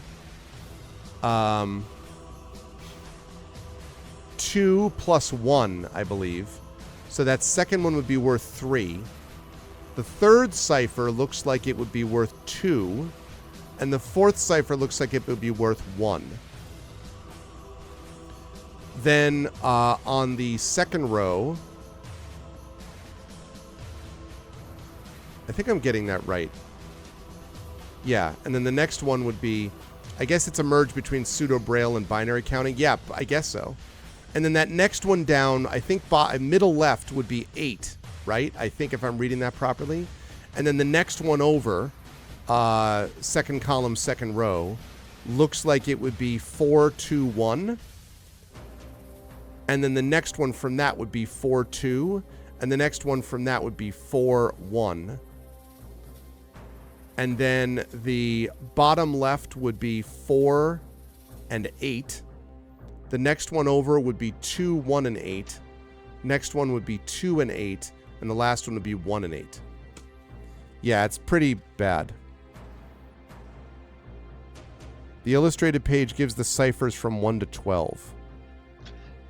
I'm having a sugar crash. You're having a what? A sugar crash. Oh, no. I'm sorry to hear that. I thought you said a shark rash, and I was like, I don't know. Oh, yeah, that one too. It's like really annoying.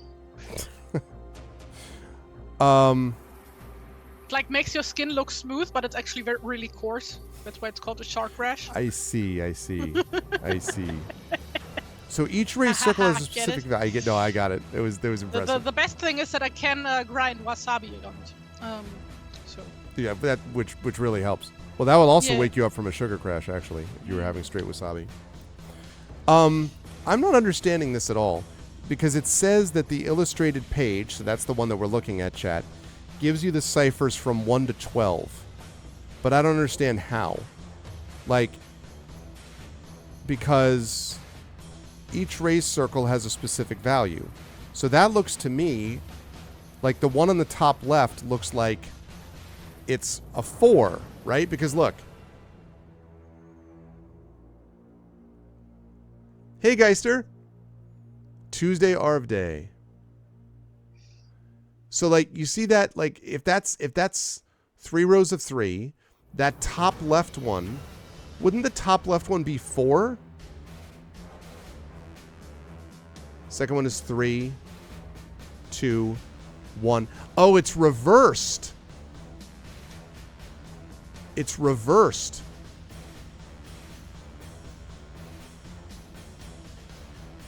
Then it just says the illustrated page gives the ciphers from 1 to 12. Okay, so that from right to left is 1, 2, 3, 4. Wispy's right. And then the one that's down there is the next one would be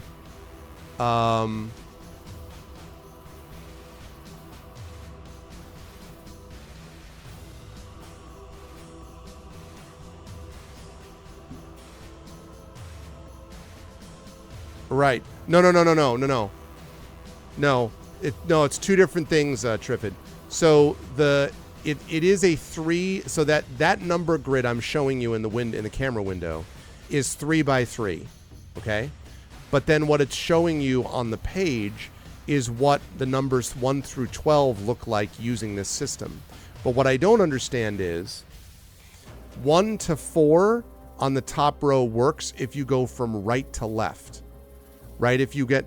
No, I know the picture's not 3 by 3. I know it's not. I'm saying... I know it's not 3 by 3. I'm saying what I'm showing you in the camera window is 3 by 3. The camera's 3 by 3. This thing, my book. This thing that I'm moving around is 3 by 3. You see that? That's 3 by 3. Yeah, and then the picture. I don't understand what's happening. Okay, so we're figuring out the cipher system. So. Oh yeah, but oh my god, this is like way fucking beyond me. Anything number related, I'm just. It's counting from the top right to the bottom left. Okay, so then there's 1, 2, 3, 4. So, but then where's 5 though? 5 would be. Wouldn't 5 be?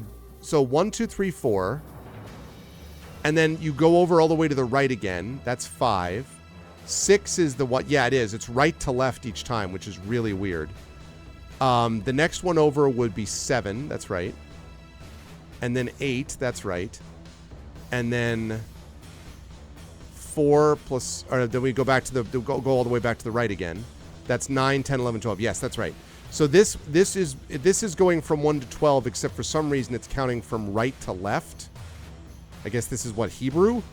It's going from right to left. And then you start back in the rightmost column. So right to left in the picture is 1, 2, 3, 4, 5, 6, 7, 8, 9, 10, 11, 12. And I am 100% taking a picture of this because I don't want to have to forget where it is.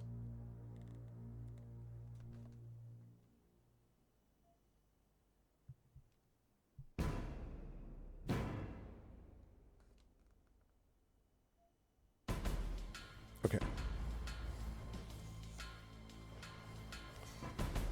Okay, that was a little weird, but we got back to it. Okay. And then the other thing we have, of course, is this other window capture. which is...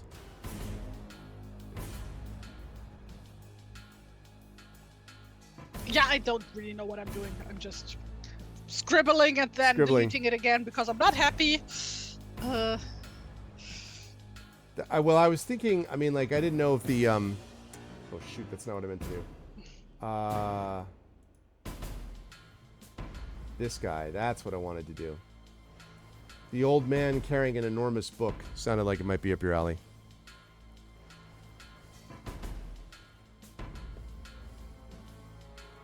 This guy. This guy. But then I need to draw the inside of the book?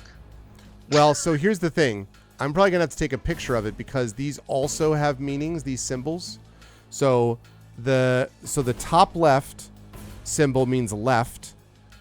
Top right symbol means right. Middle left means danger. Middle right means safe. Bottom left means up. Bottom right means down.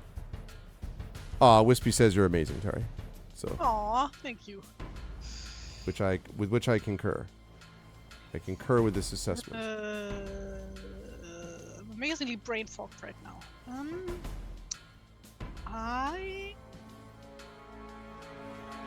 Okay, so we had the drunken troll. We had the bar full of orcs. We had the forearms. We had the grip hawk. Yep. We had a spider. We had the fang spider. Last time. We did the fang spider, and then we have this dude who's showing us like the secret ciphers. That's what we have so far. Though we're about to leave this room. The old man brings you food. Add 2 stamina points. I love it. I love it. And tells you to seek the caves of Minos Sador, where burns the heart flame. He warns, temper the sword that it may strike the lethal blow. Okay, so we need to temper the sword using the heart flame.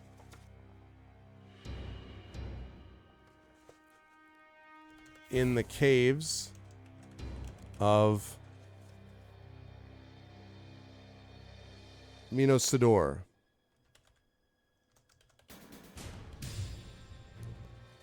Minos Sador. Okay. Excellent. Well, it's 2 Ds. All right. Temper the sword to strike the lethal blow. Awesome. Oh, okay. Sounds good, Carol. Right. All right. So now that we've got all that information about these 2 things, we now have to decide, having done that, whether we're going to take a left or whether we're going to take a right. Are we going to head left or are we going to head right? Thanks, Carol, for rolling. Are we heading left, chat, or are we heading right?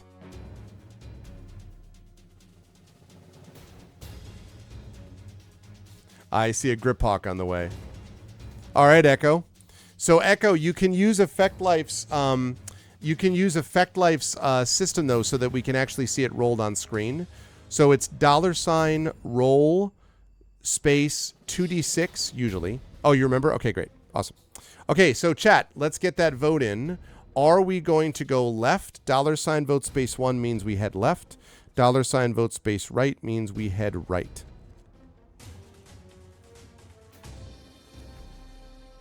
And I think the guy told us, I think the guy said to go left, didn't he? I think is what he said. I think the note.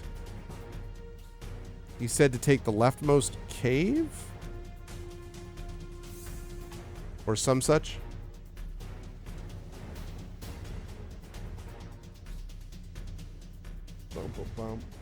I vote right for consistency. What even is this thing? It's a creature with 4 arms and... No, rhetorical question. It's a... yeah. What am I doing? I like the fact that it came out of the ground first. It looks like a rock. Oh, interesting. It's like a hand bird. Oops, all hands. It's a running gag from one of my tabletop gaming groups because the DM for that one, he's like really into like body horror stuff and designing creatures and things. Oh boy. And when in doubt, he just adds like a random amount of hands to creatures, or the creatures just all hands, or He just has hands. yeah, it's yeah. So it became like a thing, like to go oops all hands That's funny. whenever he introduces a new creature. That's pretty cool. What happens when he actually finds a hand beast? Or a handmaiden. Hi. On the left hand, the right hand, the gripping hand. You just calculated all numerical values for the arrow grids. Not sure if it's necessary, but does that allow us to do something awesome when we have that? All right, last call, chat. $, vote space 1 if you want to go left. $, vote space 2 if you want to go right.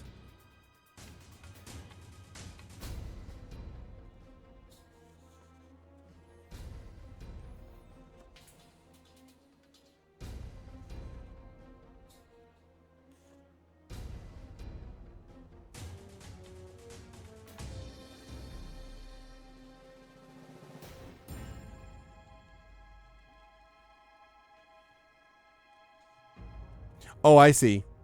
I see. I could see that. That's possible. Yeah, whoever this is obviously was who wrote this. Was obviously into the math stuff. Math. Luke Sharp. Math. All right. So the chat has decided to go to the left. The tunnel is long and straight, sloping gently downwards. Suddenly you hear screams and shouts echoing in the distance. As you get nearer to the screaming, the tunnel divides. Above each new tunnel, there are some symbols. The tunnel on the left... And for this, I'm going to go back to the main screen for a second. So the tunnel on the left is engraved with this. That's the tunnel on the left. The tunnel on the right is engraved like this. That's the tunnel on the left. That's the tunnel on the right. So the question is, do we go to the left or the right, or do we go into the small, dark entrance to a cave? Left, right, or small, dark entrance to a cave?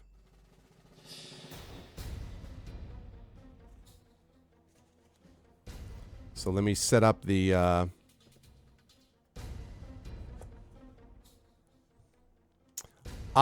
yes, because you remember the illustration portion of this.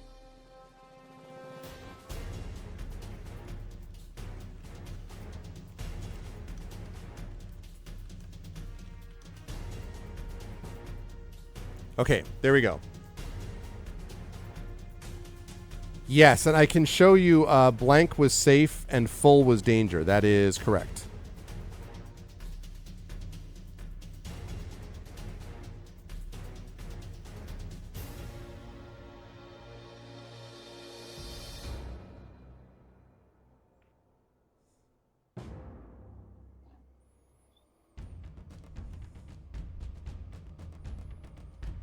Okay, hang on a second.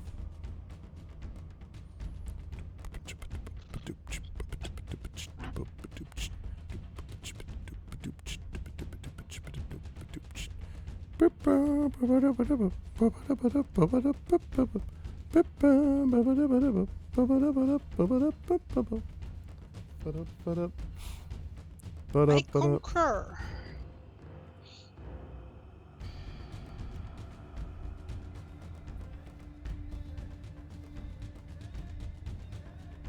Okay. All right, we have one vote right now for left and one vote for small cave, chat. One vote for left, one vote for small cave. This is a weird creature. Yeah, the whole thing is bizarre, honestly. Rip Hawk. Grabby hawk. Grabby.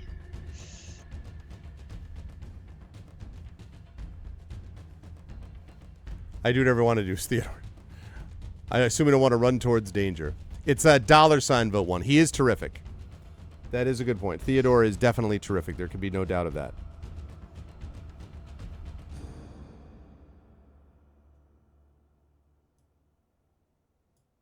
There can be no doubt.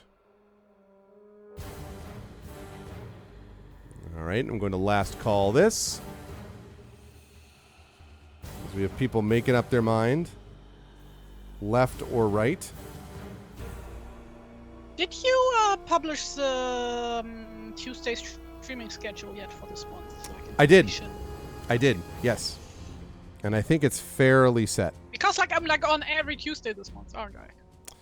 Or am I missing something? Or just 3 days? I think just 3. Okay. Yeah, we have not yet announced the thing that you know about. We have not yet publicly announced that. You're pregnant? Yes, it's a very happy day. No. You are pregnant. Pregnant. Wow.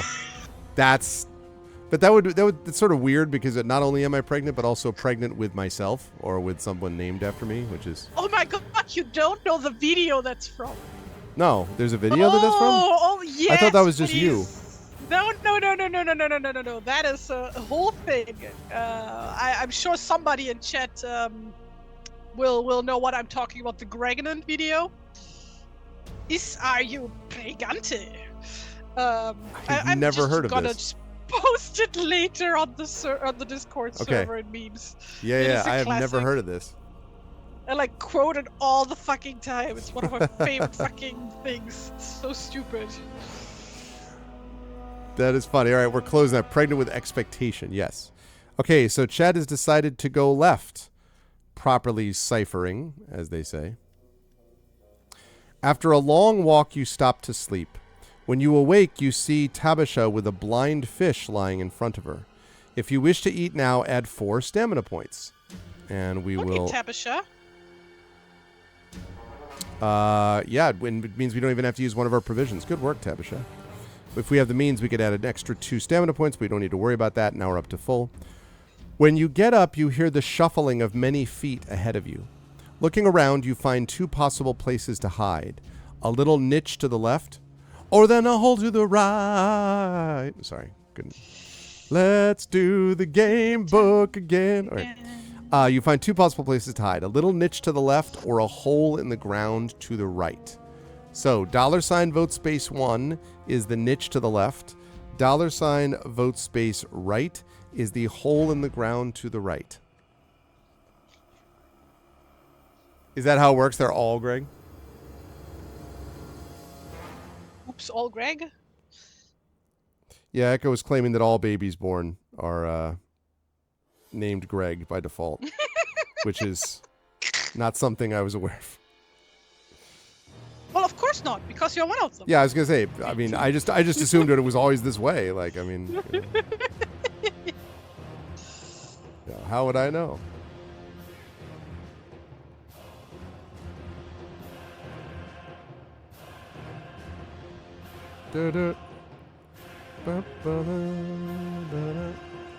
Hence why Gregnant. Yes, I see.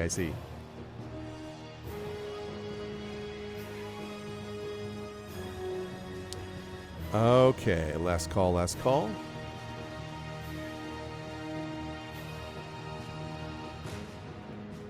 Sorry, I didn't do that. Oh, I did do that. Gregoria, Gregia, Gregona. Gregish. Gregantuan. That's one of the better ones. Oh my god, what have I started? Pour out a mug of Greg. Doesn't quite work quite the same way. This grip hawk that you're making is actually coming out terrifying. Good, thanks. Tried. Perfect for Halloween month. Ah! Spoopy month. Yeah. Okay. All right. So we have decided to go in a hole in the ground to the right. In a hole in the ground, there lay a hobbit. There lived a hobbit. Well, but in this case, lay, because they're talking about do you want to lay in the hole? So I was combining it. You shut yourself in the hole as the sound of running gets nearer. Suddenly, your left leg is pulled from below. You fall into a swampy pool. A hand is pulling you down. What the hell? Don't grab me. You swiftly pull out your sword and stab into the swamp close to your leg. Throw 2 dice. If you throw a double, then you have chopped off the creature's arm. If not, then reduce your stamina by 2 points and try again until your stamina reaches 0, in which case you are dragged under and your quest is over. So you have to roll doubles. Okay, Echo. So there's no modifier to this. It's just 2d6 and we're looking for doubles. And make it troubles? Wait, no. Okay, first one, we lose 2 stamina.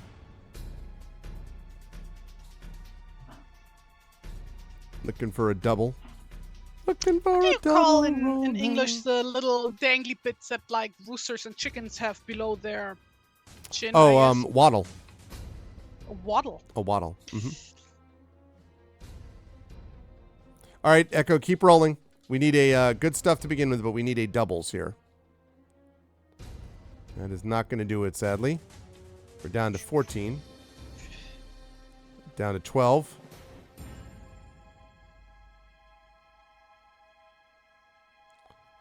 Down to 10. Oh, no.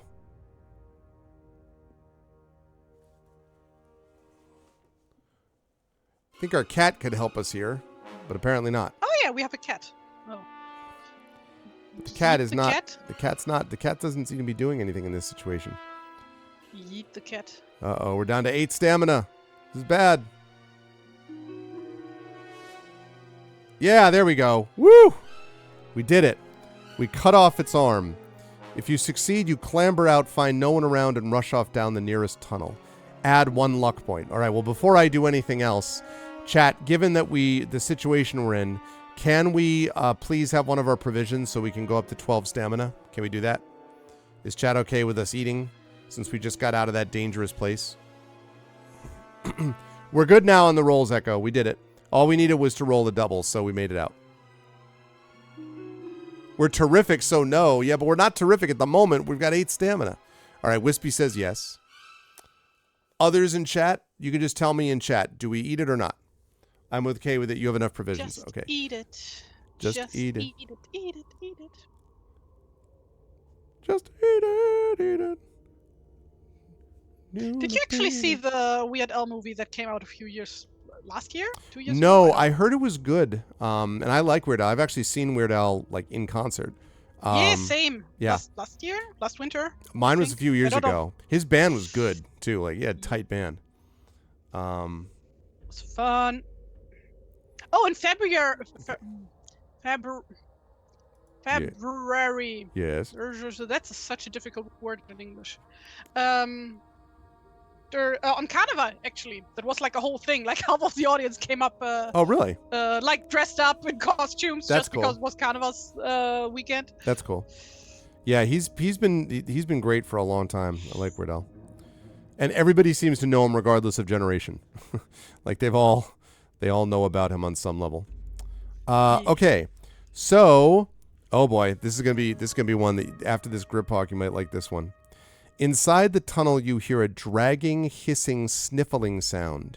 You stop, crouch down, and see this. All A right, sneeze hang on, chat. snorfer. You see a snorter thing. No, a sneeze snorfer. A sneef snorfer. Don't you know what a sneeze snorfer is? No, sounds like a Dr. Seuss thing. No, it's a borzoi. Oh, type of really? dog. Okay, yep. It's a sneeze snorfer. I do know a borzoi, yeah. Then I know a Yeah. borzoi. That right. So it's the massive nose meme. Is that the right? Sneeze snorfer. Yeah. My daughter has informed me of the details of this. Okay, so Yeah, she might know actually where the whole sneeze snorfer thing comes from. she probably would. But sadly she is at school at the moment and I cannot ask.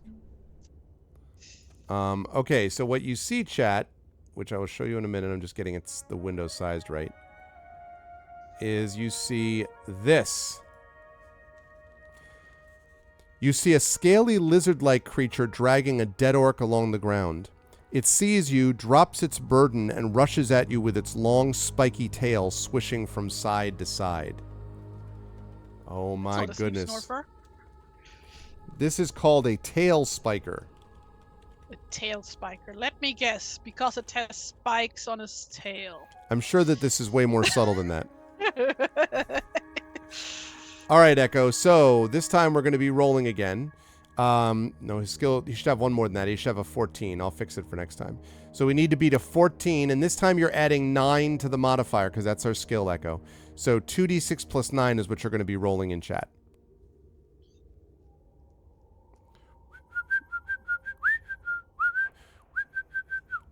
$16. All right, so we knock it down by 2 points. Very good, very good. Next one it rolls a 16. So this one we're going to need to roll. We'll need a 7 on 2d6 to tie and an 8 to beat. Maybe I should illustrate my own bestiary? How do you pronounce that? I've actually heard it pronounced both ways. Okay. I think I've heard bestiary and bestiary. And also, the other thing confused me is I've also heard bestial and bestial. Okay. So. But isn't that just a creature that's like a beast? Yes. But like, so my point being that like, even though they're spelled B-E-S, like T-I-A-L, it's still like, you know.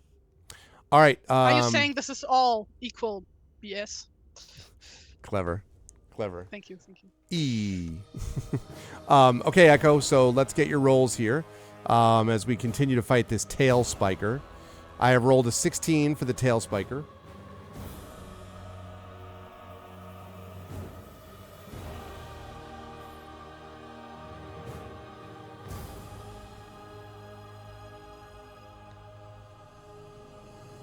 Yes, it's you're going to be rolling 2d6 plus 9. 2d6 plus 9 because we're still fighting the tail spiker. It is rolling 2d6 plus 7. We got knocked down that time. All right. The other day on Tumblr, there was like a viral post going around about Wolpertinger, which are a thing from German folklore, like Southern German specifically. Okay. And it was all just wrong. And I hate it so much. Oh, it was just inaccurate. And it had like a billion fucking reblogs. It was just like, oh, this is what a Wolpertinger is like. It's specifically this kind of creature that is like a hare with antlers and wings, and it's like, no. Keep on rolling, Echo. We have a 19 that we're gonna have to beat, which is gonna be hard. So did you some reblog it with like this is wrong? No, because it already had like literally like several thousand reblogs, and it was like, yeah, nobody's gonna see this. I'm just gonna sit here crying quietly about 16. people spreading misinformation on the internet. Who does that? Yeah, I was gonna say. All right, so this time we rolled a 16. We need this time we need a 7 to tie and 8 to beat. This tail spiker is proving to be very troublesome. Knew you would trouble when you walked in. You can do it. You can do it, Echo. I believe. I believe. It's a tail spider. No, that's the thing. It might be easier. Oh, there you go. Now we hit it now we're cooking with gas. All right, and this time, this was the safe route. I know, Wispy, right? Okay, this time he has a 13. This should be okay. 4 to tie, 5 to beat. Again, on that 2d6 plus 9. We need to roll a 13 to tie, 14 to beat. 20, nice. Okay, so it's down to 4 stamina. You just need to hit it twice more. He rolls a 10 that time. So we just need to roll. We can't lose, actually, but you do need to still roll to just clear the roll. Yeah, maybe they have a different version of safe. And finally, a 14. All right, we can take out this tail spiker. We just need to beat a 14 tie, 15 beat. We can do it. We can do it. Yeah, down he goes. All right. We did defeat the tail spiker. Fortunately. Okay. So again, chat, I hate to do this, but we are down to 8 stamina again, so we probably should eat a provision. Might be a good idea. Can we say we have 4 provisions left? I know we don't want to use them too much, but, you know, we are down 10 points in stamina, so. Now let me munch in peace. Hopefully we'll be able to now, Echo. What do you think, chat? Do we munch or not?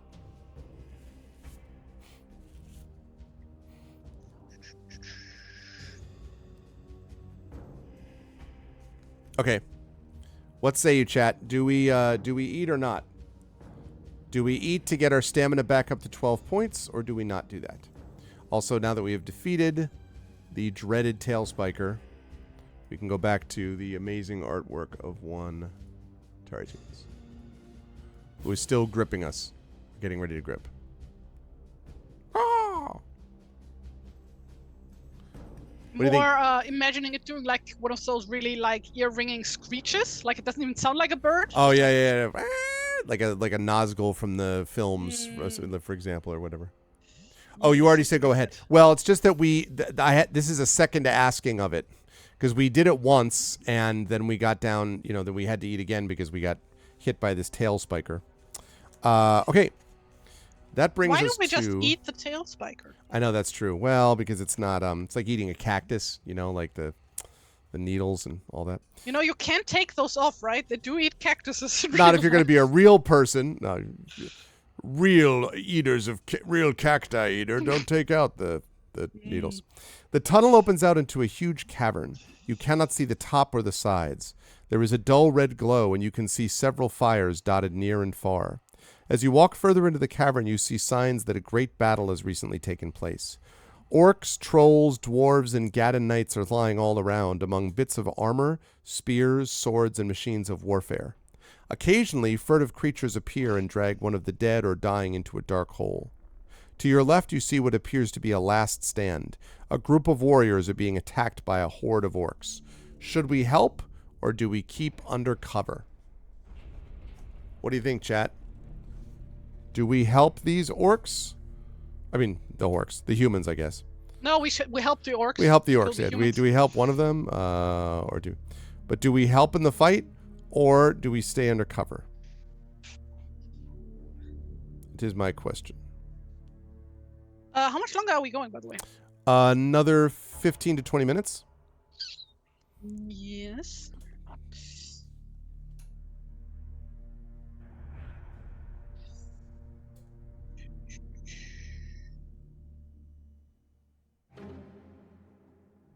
Okay. Right. So we have one vote right now. We have one vote for helping. What do we say, chat? $ vote space 1 to help. $ vote space 2 to keep under cover. It does not specify who you're helping, so...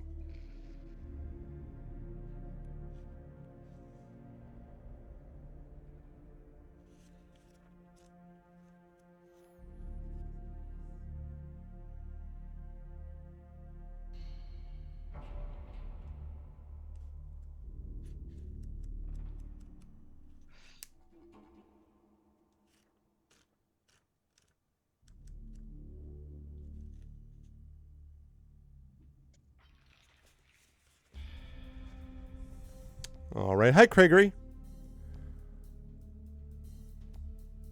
See, his name is also Craig. Craig. Totally different.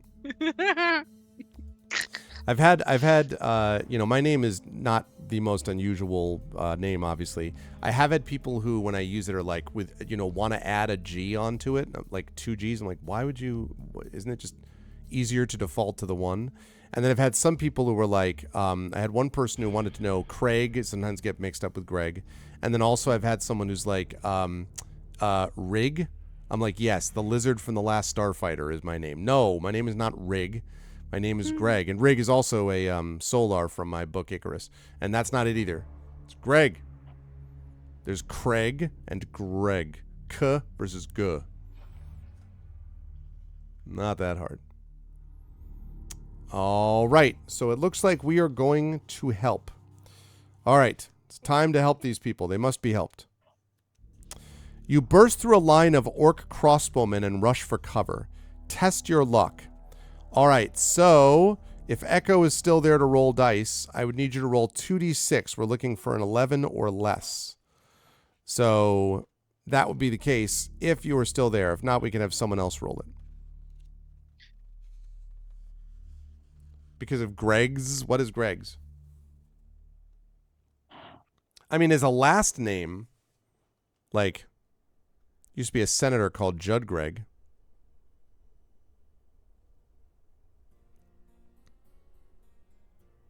Looks like you're making an anteater. No, it's an aardvark. It's a what? Oh my god, I've forgotten about that too. The aardvark, your persona.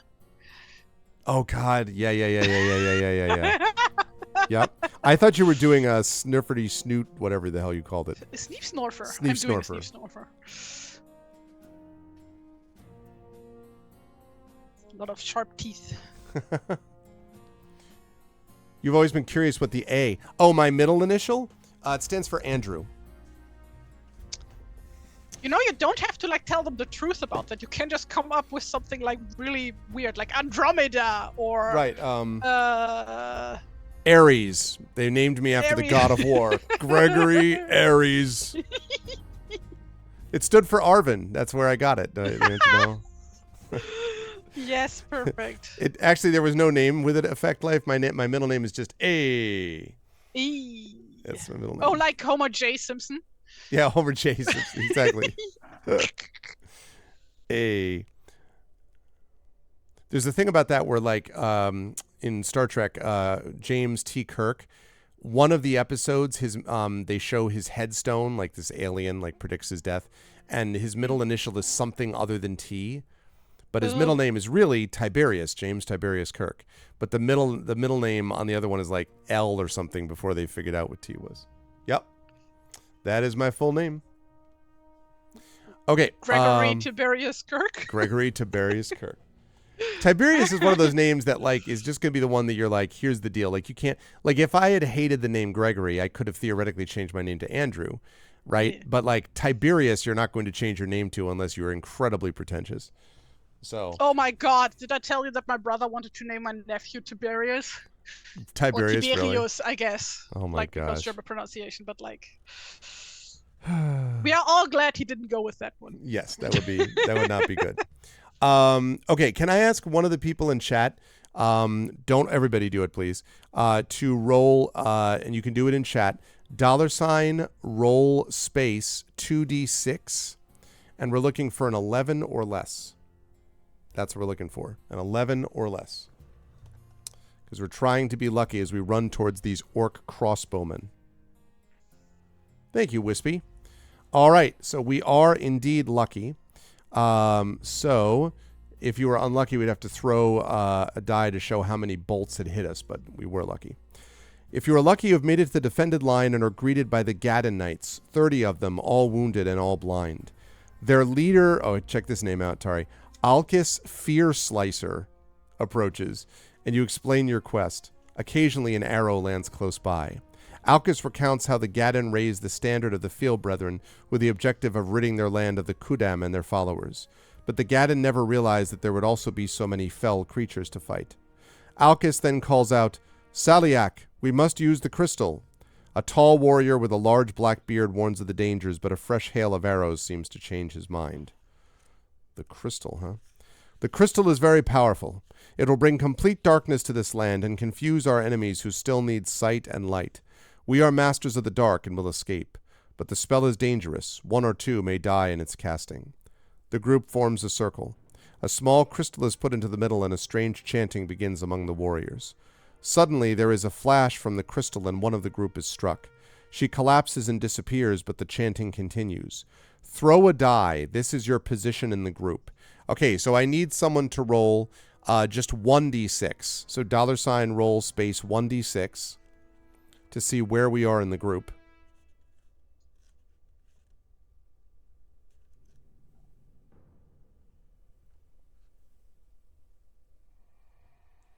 Full 1d6 percentage sign. Not quite. Not quite. $ roll. Also not full.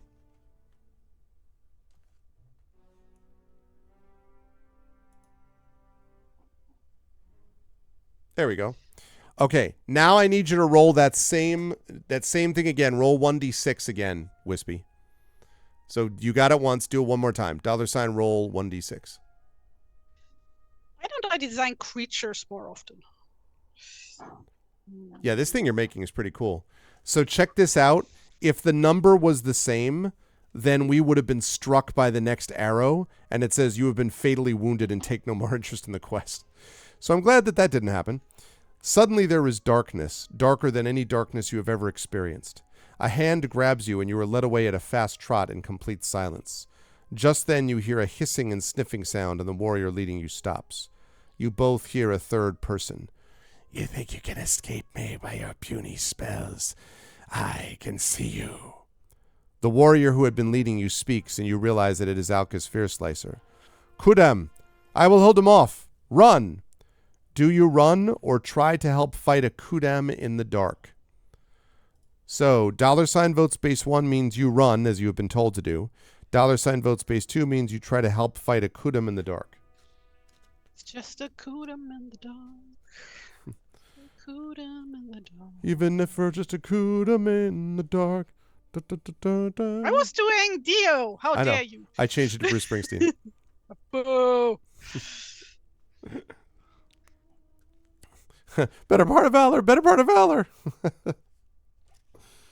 Good times. Good times.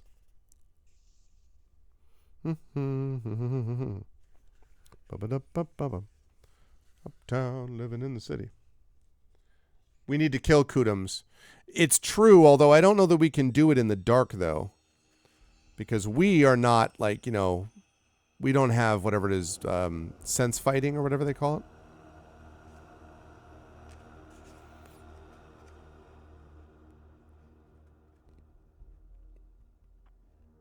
This snoot needs to be longer. Otherwise, it's not a true sneeze snorter. Sounds good. Sounds good, Mur. Thank you for stopping by, as always. And definitely go check out Mighty Mur, who streams regularly. Thanks, Mur. And, of course, also is a writer and podcaster and those things, too. Okay. All right, last call. Last call. Do we run or do we try to help fight a Kudam in the dark? Bum, bum, bum, bum, bum. Fight a Kudam in the dark.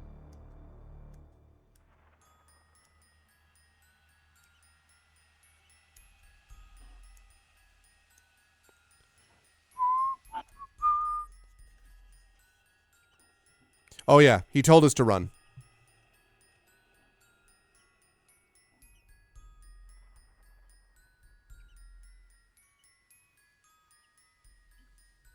Alka's definitely told us to run. All right, going once.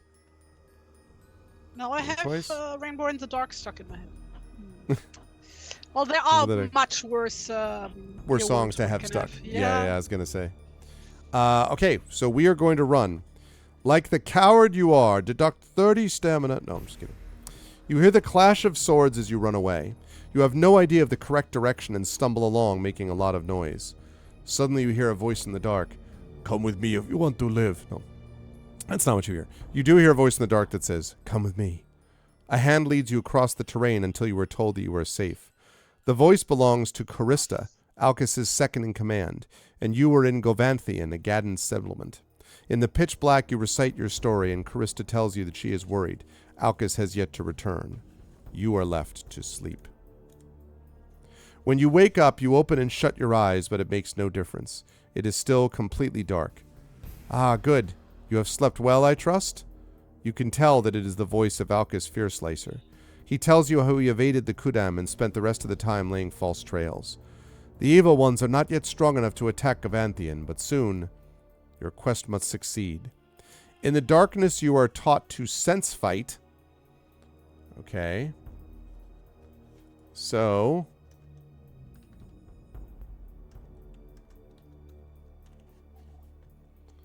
we can sense fight. And are taught the secrets of the Feel Brethren ciphers. Okay, we already read that. We already saw this already. This is the number thing that we already knew about. You are then taken to the Gavanthian tunnels. You say your goodbyes to the people of the dark and enter a tunnel. After a while, the path divides.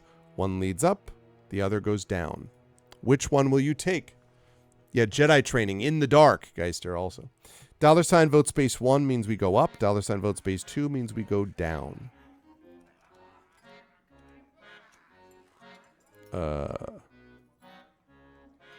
Randomly we have accordion music.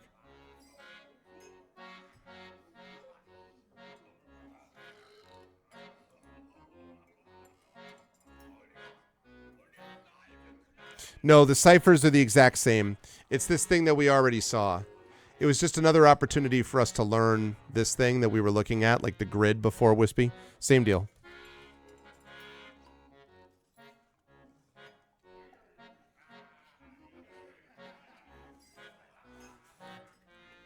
All right, $ vote space 1 to go up, $ vote space 2 to go down.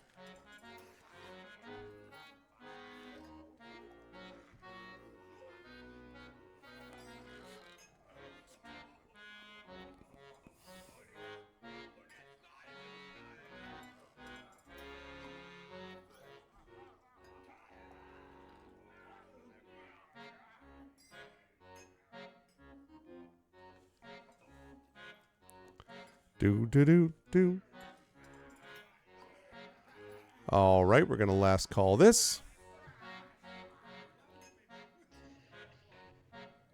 Like with most creature designs that you like see, right? It's like usually, oh yeah, it's like a big beefy thing, or it's like a spindly thing, or whatever, right? But like, I find it much more unsettling if like the thing just like looks off and wrong, right? Yes. Like the proportions are off in some way, or the, you know, or it's got these weird like details that wouldn't be the case in a normal creature that it sort of reminds you of, or whatever. Yep. Yes. Yep. I would agree. All right, going once, chat. Going twice. Okay. So we have elected to go down. You find yourself in a small, narrow tunnel that eventually ends in 2 doors. The one on the left is open, and the one on the right is shut. Through the thick layer of dust, you make out the following pattern on the left door. And on the other door is carved out that.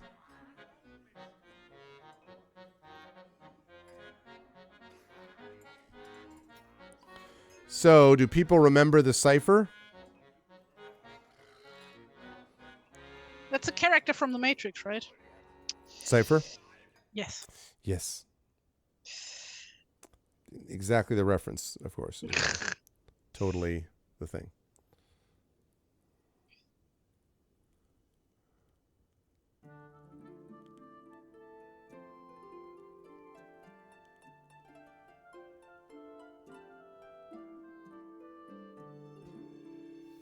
So the door that has... So the one on the left is what you see in the top row. So danger 2 + 4 + 64 is 70. So you're seeing that on the top. And then what's that bottom one, though?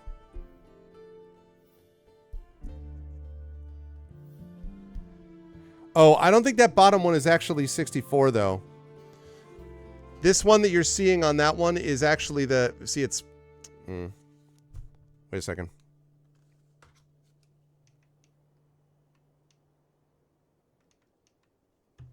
Yeah, there we go.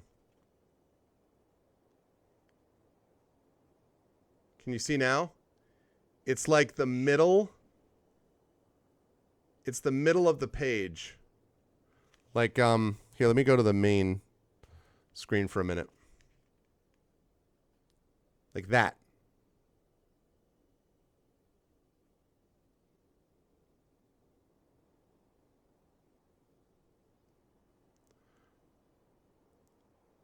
So yeah, so this one probably then, I think you're right. That's danger, right? And that one says safe, and it's 8. So let's see if we're right. Let's see if that is the case. Hey, we got it right. You utter the secret cipher 8, and the door opens. You find yourself in yet another dark tunnel, since we figured it out. As you walk along the tunnel, you begin to despair about the quest. You sit down, drop your sword, and hold your head in your hands. The task seems too difficult. Tabisha tries to cheer you up by chasing her tail and behaving like a kitten, but it does no good. You are miserable. Suddenly the sword shines very brightly and rises up in front of you. An ancient voice speaks out. Do not despair. You are close to the caves of Minosadur. Seek out the heart flame, the weakness of Orguz. Temper your sword there. But first beware the 3 stone wraiths. One that always tells the truth, one that always lies, and one that always changes from truth to lies to truth. Woof. You are filled with a newfound determination. You are filled with determination. And then you hear dun dun dun dun dun dun dun dun dun dun dun dun dun. Undertale, despite its incredible hype levels, was pretty good. You are filled with a newfound determination. Add 1 skill point as you set off along the tunnel. Now, we can't add a skill point because we're already at initial maximum, so unfortunately we can't. Nonetheless, that's good. So, beware the 3 stone wraiths. Yeah, I know. It's the classic, right? Beware the 3 stone wraiths. Okay. As we set off on the tunnel, and I think this will probably be our last entry. Oh, yeah, and we got a picture, too. This will be our last entry, and it'll be a chance to kind of see if you can all solve a puzzle, chat.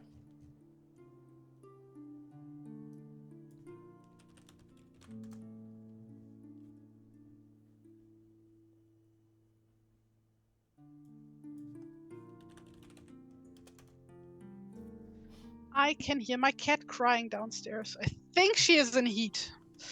Oh, she's in despite heat? her being sterilized. I was just going to say that, yeah. Yeah, like that can happen apparently. Oh. That they still go into heat.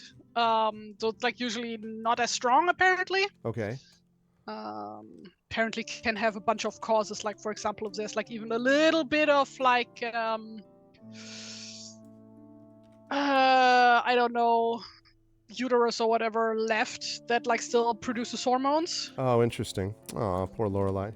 Yeah, we have to get. So she's just like. We're getting ours crying the neutered past pretty few soon days. because that will also help drop down the allergies too, from what we're told. That when the kittens get neutered, it also reduces allergies because it reduces the amount of protein that they produce. So, yep.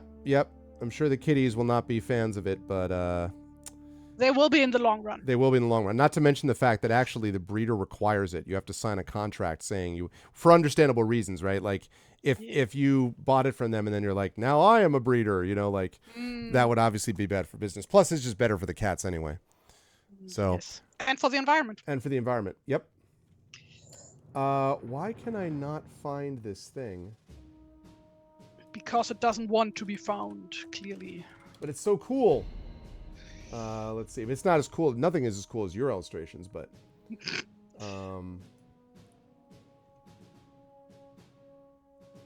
give me more illustrations. Oh man. All right. Okay, well, I'll just have to show you, chat. So here is what you see. Get ready for it. This is exciting. You see this.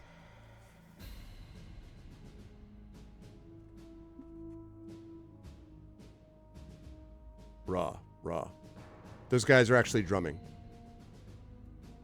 Okay. That's what you see. You walk along the tunnel for a long time. Suddenly, Tabisha jumps off your shoulder and begins to scratch at the side of the tunnel. You look carefully and find a narrow crack into which you jam the tip of the sword. The crack widens until suddenly a door swings open. In front of you stand 3 stone figures, each by the side of an open door. You can think of nothing else but to ask each in turn if their door leads to the caves of Minosadur. All right, so you ready, chat? So, the first figure proclaims that the third figure shows the true way. The second figure proclaims that the first figure shows the true way. The third figure is silent. If you have any guidance to the nature of the 3 stone wraiths, apply it now. And what it said before was, oh shoot, I don't remember what the number was. I think it was 8, right? Oh, there we go. So yes, what it said was, 1 always tells the truth, 1 always lies, and 1 always changes from truth to lies to truth. Okay? And so it says the first figure says the third figure shows the true way. The second figure says that the first figure shows the true way. And the third figure is silent. So, chat, I would love it if someone can figure out that logic. And then the question is going to be, do we enter the first, second, or third? First, second, or third. So again, the first figure proclaims that the third figure shows the true way. The second figure proclaims that the first figure shows the true way. And the third figure is silent. Fifth is not an option, sadly, Echo.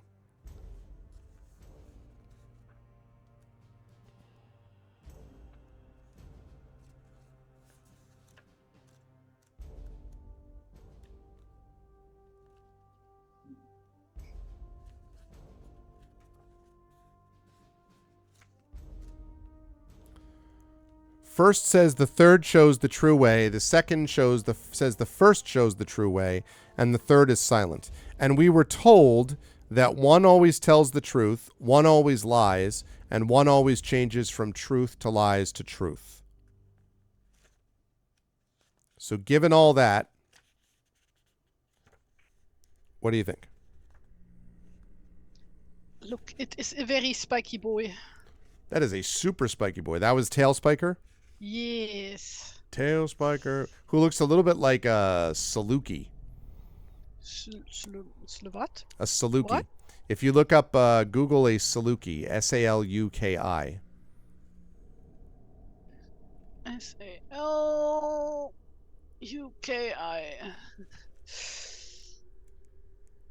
Oh, just a different type of dog, I guess. Yeah, I based it on a Borzoi, so. Yep, you saw the ears, yep. The third one does not say anything, so it cannot tell the truth or lies. And it doesn't say anything, so does that mean it's the third one then? So the first one says the third figure shows the true way. The second figure says the first figure shows the true way. The third figure is silent. So right now we have 1 vote for third. Yeah. I don't know. This is going to be our last decision of the day, chat, so our last vote of the day. So what do you think?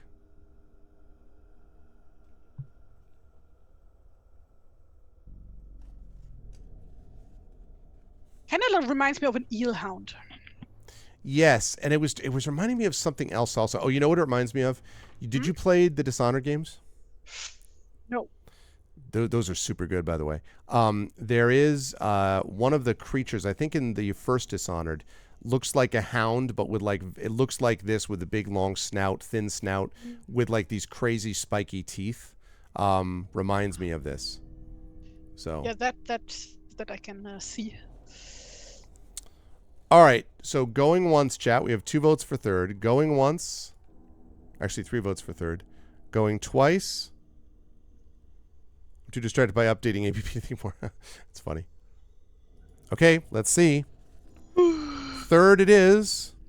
You step inside and the door shuts firmly behind you. Add 2 luck points. Yeah, we got it right. Good job, chat. Suddenly you hear a voice in the dark. You seek the heart flame, brave adventurer. Beware. Many have entered, but few have left Minosador. A wisp of green smoke leads you on and you follow. Seek the flame that cannot be seen. Enter and experience the many caves again and again. Let me write that down. Okay. Seek the flame that cannot be seen and enter and experience the many caves again and again. And now we're past this 3 stone rates thing, so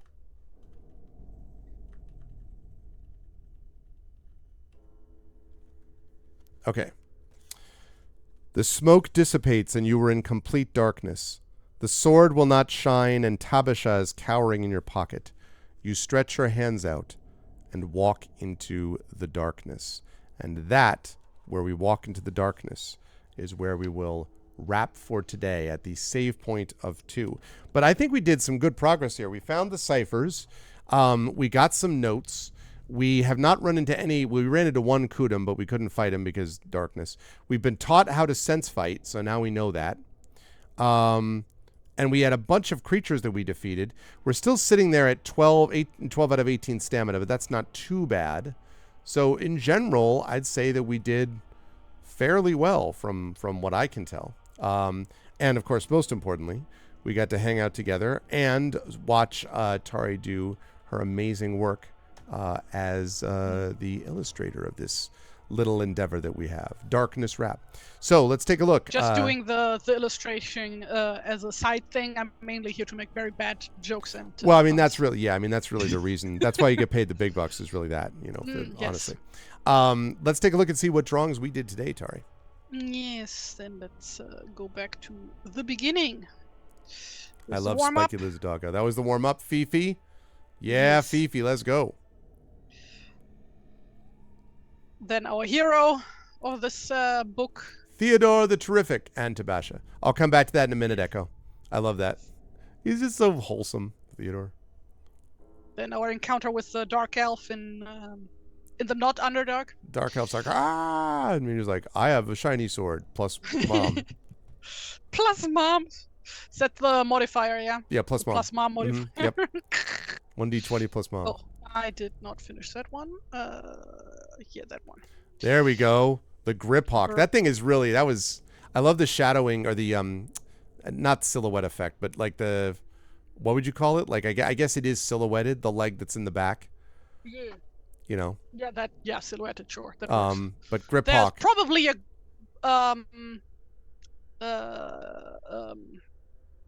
official better term for that I'm not aware of. But there it is. That's Grip Hawk. I love it. Yes. Which we defeated. And the Sneef Snorfer. And last, this probably is my favorite. I think this is probably my favorite of all of them. He looks so huggable. And yeah, he really not. does. Yeah, he's both. Clearly, he's the goodest boy, and also disturbingly horrific. So, yes. it's both of those. So that was good. To eat you. Exactly, kindly, gently, with kindness and comfort. But good stuff today, Tari, and also a good choice on the music options. Actually, we only got, let's see, about halfway through the Sacred Gold OST. So if we do the next time, if we start like midway through, because it's a long soundtrack, that would be... Yes. There's also an expansion pack for this game, but I don't know, like I'm assuming that with Sacred Gold, like the soundtrack for that one is included in that one. So don't know. But still, we got a lot of those that are there. So this was great. So Tari, so thank you. Where will the lovely folks find you next, and also on the internets and so on? I will be attending the Dutch Heraldry Day this Saturday in Den Bosch. Nice. I highly doubt that anybody of you is going to be interested in going there, but just in case any of you are into heraldry, I will be there. If you want to as say an hi, expert on Dutch heraldry, specifically Dutch heraldry. Yeah, right. Me with my very broken Dutch. Yeah, I'm hoping I can get by. The nice thing is that like a lot of like the German terminology for heraldry is actually derived from Flemish, which is like the Dutch language / dialect, depending on who you ask. So the terminology is not too difficult for me, but yeah, just like speaking regular Dutch is still a challenge. But yeah, I'll be there, and then I will be here on 2 more Tuesdays this month for Lord of the Rings RPG. Yes, for Lord of the Rings role-playing with Shire Adventures. And again, chat, we will have a big announcement next Tuesday, actually, regarding Shire Adventures, and then something else that's connected to it that we can't talk about yet. But it will, Tari will be involved, so you will definitely want to be here for that. And then next month, in the month of November, Co-conspirator. we will. That's right, exactly. Most excellent conspirators. Next month we will have more of Chasms of Malice, which is already off to a rip-roaring start as we continue to play our third assistant Rabbit Skinner.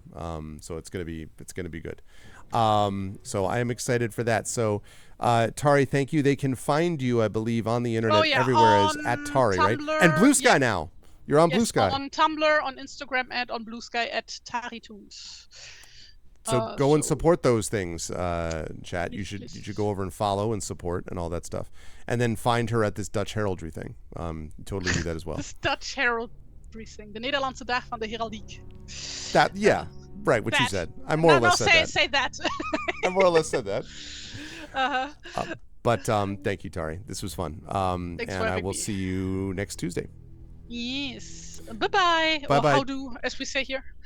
Yes, and chat, can we get some love for the amazing TariToons? And thanks, Tari. I'll see you soon.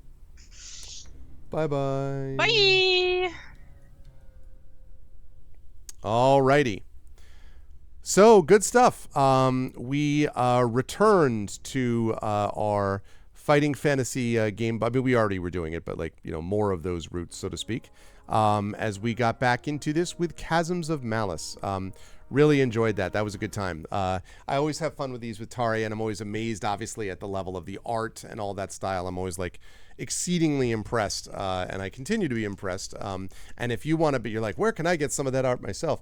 You should be checking that out with some of those emotes you see in chat, because many of them, in fact, I think all of them now, or 90% of them anyway, are designed by TariToons or redrawn by TariToons. You should totally check that out. As for me, I'm going to rise up on out of here, because at 4 p.m. Eastern, over on GOGCom's Twitch channel, I will be back with Pen and Pixels, and I will be playing more Celasta Palace of Ice DLC. And in answer to your question, Echo, I was able to use my characters from the first campaign, so I continued them along, because this is a high-level DLC. The first, I basically have played 2 DLCs. The first DLC, Lost Valley, was separate characters, which I think I might have tried to recreate the characters, but they were much lower level. So basically, Lost Valley is a different thing. But the next one, a bunch of dwarf miners. Yeah, I wasn't controlling them. They were just fighting alongside me. The Palace of Ice is controlled by the dwarves, so there's all of these there's a bunch of dwarf stuff going on there. So if you like dwarves, you should definitely check it out. And I've been having a good time with it. And we will continue with the story aspect of it over there at 4 p.m. Eastern. Ragnar lives on. Oh, yeah. My boy Ragnar is there. Ragnar with the incredible AC. I'm a big fan of my boy Ragnar. If you like what you saw and heard today, please follow the channel. Please check out our YouTube with !ArvTube. Discord is !ArvCord. Twitter is !ArvTweets. Blue Sky is !ArvSky. And website is arvineleron.com. Financially, if you have not done so already, !Arv Shop is the merchandise area. We've got this stuff for Infinity and Beyond, and Arvin Eleron. We got other stuff that we're going to be adding to it soon. So there's that. That's !Arv Shop. !Arv Treon is the Patreon sitting right there. That really is the financial backbone of the channel. We just got another pledge to that, but adding more pledges is really helpful, and that's the thing that I get the most funding from in terms of without having to pay as many fees. So definitely do it through the Patreon if you can to get cool stuff for you and cool stuff for the channel as well. And then of course subbing to the channel is always a really awesome as well. As you know, we all had our big subathon. We added 120 subs during this subathon, so it's pretty epic, and which is great. And so let's keep it up basically with more of that as we go along. If we could do that, that would be super lovely. On the publishing side, Icarus for my graphic novel from Athos Arts, Library for my Tales and Tomes, The Forbidden Library, my 5e adventure and sourcebook from Alligator Alley Entertainment, and Greyshade, which is my Greyshade universe from Athos Arts. Greyshade will get you to the link where you can buy Greyshade and the sequel Renegade. Both Renegade came out a couple of months ago, Greyshade last year, both from Athos Arts. You can also get the audiobook of Greyshade by our very own Trent Sparks, and you can pre-order Heretic, the final book in the Grey Assassin trilogy coming out next year, and the sequel to Greyshade and Renegade. And also you can pre-order the tabletop role-playing game from Brandon O'Brien, O'Brien, which is coming out from Alligator Alley Entertainment. So you can do all of that over at that gray shade link. And as always, exclamation point BLM, Black Lives Matter, important to affirm and assert the significance and importance of Black lives. Exclamation point Help Now, the World Health Organization page on suicide prevention. Important to reach out to others when you need help and reach out to others when they need help as well. And that may very well be the case, Echo, I believe. And exclamation point Ukraine, Ukraine, to help the people of Ukraine as they fight back against an illegal and illegitimate war with bravery and courage, and send the message that we will do so in the future with others in that similar situation. Now, one quick note. Okay, there we go. Now, remember, 4 p.m. Eastern, so about 38 minutes from now, I'll be over on GOGcom's Twitch channel as I continue on with Solasta Palace of Ice DLC. I should mention just quickly on the calendar, by the way, I got my calendar up very tentatively. So this Friday is going to be Starfield. Saturday night, we've got Expedition from the Mysterious Peaks. Tuesday, we've got Solasta. Again, more Solasta next week, but it will be noon Eastern next week. And that's because Shire Adventures will be happening on this channel at 4 p.m. Next Tuesday. Wednesday, the 11th, will be the first Negocios Infernales game starting at 4:30 p.m. That will be run by Carlos Hernandez and CSE Cooney, so you'll definitely want to be here for that. Friday the 13th, there will be no stream because I'm going to be traveling up to CanCon, where I'm going to be participating as a panelist. I'll be doing a reading, a signing. I'm also going to be doing a signing event at Perfect Books in Ottawa on Sunday, so that's going to be a great time. I'm excited for that. So Friday the 13th, I'm going to have no stream. Saturday the 14th is possible, but it depends on the schedule up there. So Saturday the 14th is very tentative. I may have a stream or I may not. I'm not really sure. Then I'll be heading back home. I'll be back by mid-October, by the 17th anyway, or before that actually. So Tuesday the 17th, 2 weeks from now, more Pen and Pixels, Solasta, Palace of Ice again, and then 4 p.m. Eastern, more Shire Adventures. So 2 Shire Adventures in a row. Then Wednesday the 18th will be another Negocios Infernales game that I just mentioned. Friday the 20th, Expedition from the Mysterious Peaks again, and Saturday the 21st will be the first of 2 Eberron sessions with the Infinity and Beyond crew. 3 Tuesdays from now will be Starfield and also the final vote for our Patreon Field Chat Chosen Game of the Month. At 4:15 p.m. Eastern, Tuesday the 24th, we will have Talisman Adventures over on GOGcom's Twitch channel. And at 9 p.m. Eastern on Tuesday the 24th, the Our Vocalist will return with more Apollo Justice Ace Attorney. Friday the 27th will be Starfield again. Saturday the 28th, we've got Eberron Oracle of War, D&D with Infinity and Beyond. Tuesday the 31st, we have the Patreon-fueled Chat Chosen Game of the Month at noon. Then at 4 p.m. Eastern, we have more Pen and Pixels Solasta Palace of Ice DLC. We have 5 Tuesdays this month. And then at 9:30 p.m., Tuesday the 31st, which is Halloween, we will have the special Halloween event of readings of Edgar Allan Poe that we do every year. So that's going to be a lot of fun. I always look forward to that. That is going to be a good time. The 4 p.m. Eastern thing, I can't answer that directly except to say that Shire Adventures meets at 4 p.m. because of accommodating schedules, but we may not be staying at the 4 p.m. slot for much longer. That may be changing, so we'll go back to the 12 to 3 and then, here, and then the 4 to 7 for Pen and Pixels. So we'll talk more about that when we actually get there. Oh, Carlos and Claire. Sorry, the Negocios. They're going to be doing Negocios Infernales both October and November. I don't know how long they're going to be doing them on Wednesdays. They may not keep doing them for months, but they will do them at least for a few months. So that's so for right now, yes, but I don't know whether it's going to stay there or whether it's going to change. That's something we will, have to talk about down the line. So that, however, that's the schedule. October looks great. I'm super excited for it. But that is going to do it for me for now because I got to go rise up and get a little bit of food and then get ready. I hope you enjoyed today as much as I did. And if so, I hope you will do all the things that I mentioned: follow, support, support the Patreon, spread the word, and all that kind of good stuff. Thank you to my wonderful mods today. Thank you to Dragonspear, Triffany Mats. Thank you so much to my wonderful Patreon supporters and subscribers. Thank you to Dragon, to Triffid, to Effect Life. Thank you to Echo, Alpha, to Wispy Song, Craigery, and Geister. Thank you again to Effect Life for making the bot as well, the amazing ARV bot. Plus, thank you to H. Videz. Thank you to Bob Bear. Thank you to Doink. Thank you to Dr. Archer Hugo Z. Hackenbush. Thank you to Feels Good Man, to Jagdris. Thank you to Kooky Canuck, to Mark. Thank you to Questionable Results. Thank you to Richard. Thank you to Spofo. Thank you to Sokoksi, and thank you to VMK. Thank you, everyone, so much for being awesome. And I will see you folks over on GOGCom's Twitch channel in about 35 minutes for some Solasta Palace of Ice DLC. Until then, everyone, please be good to each other. And I'll catch you folks soon. Bye for now.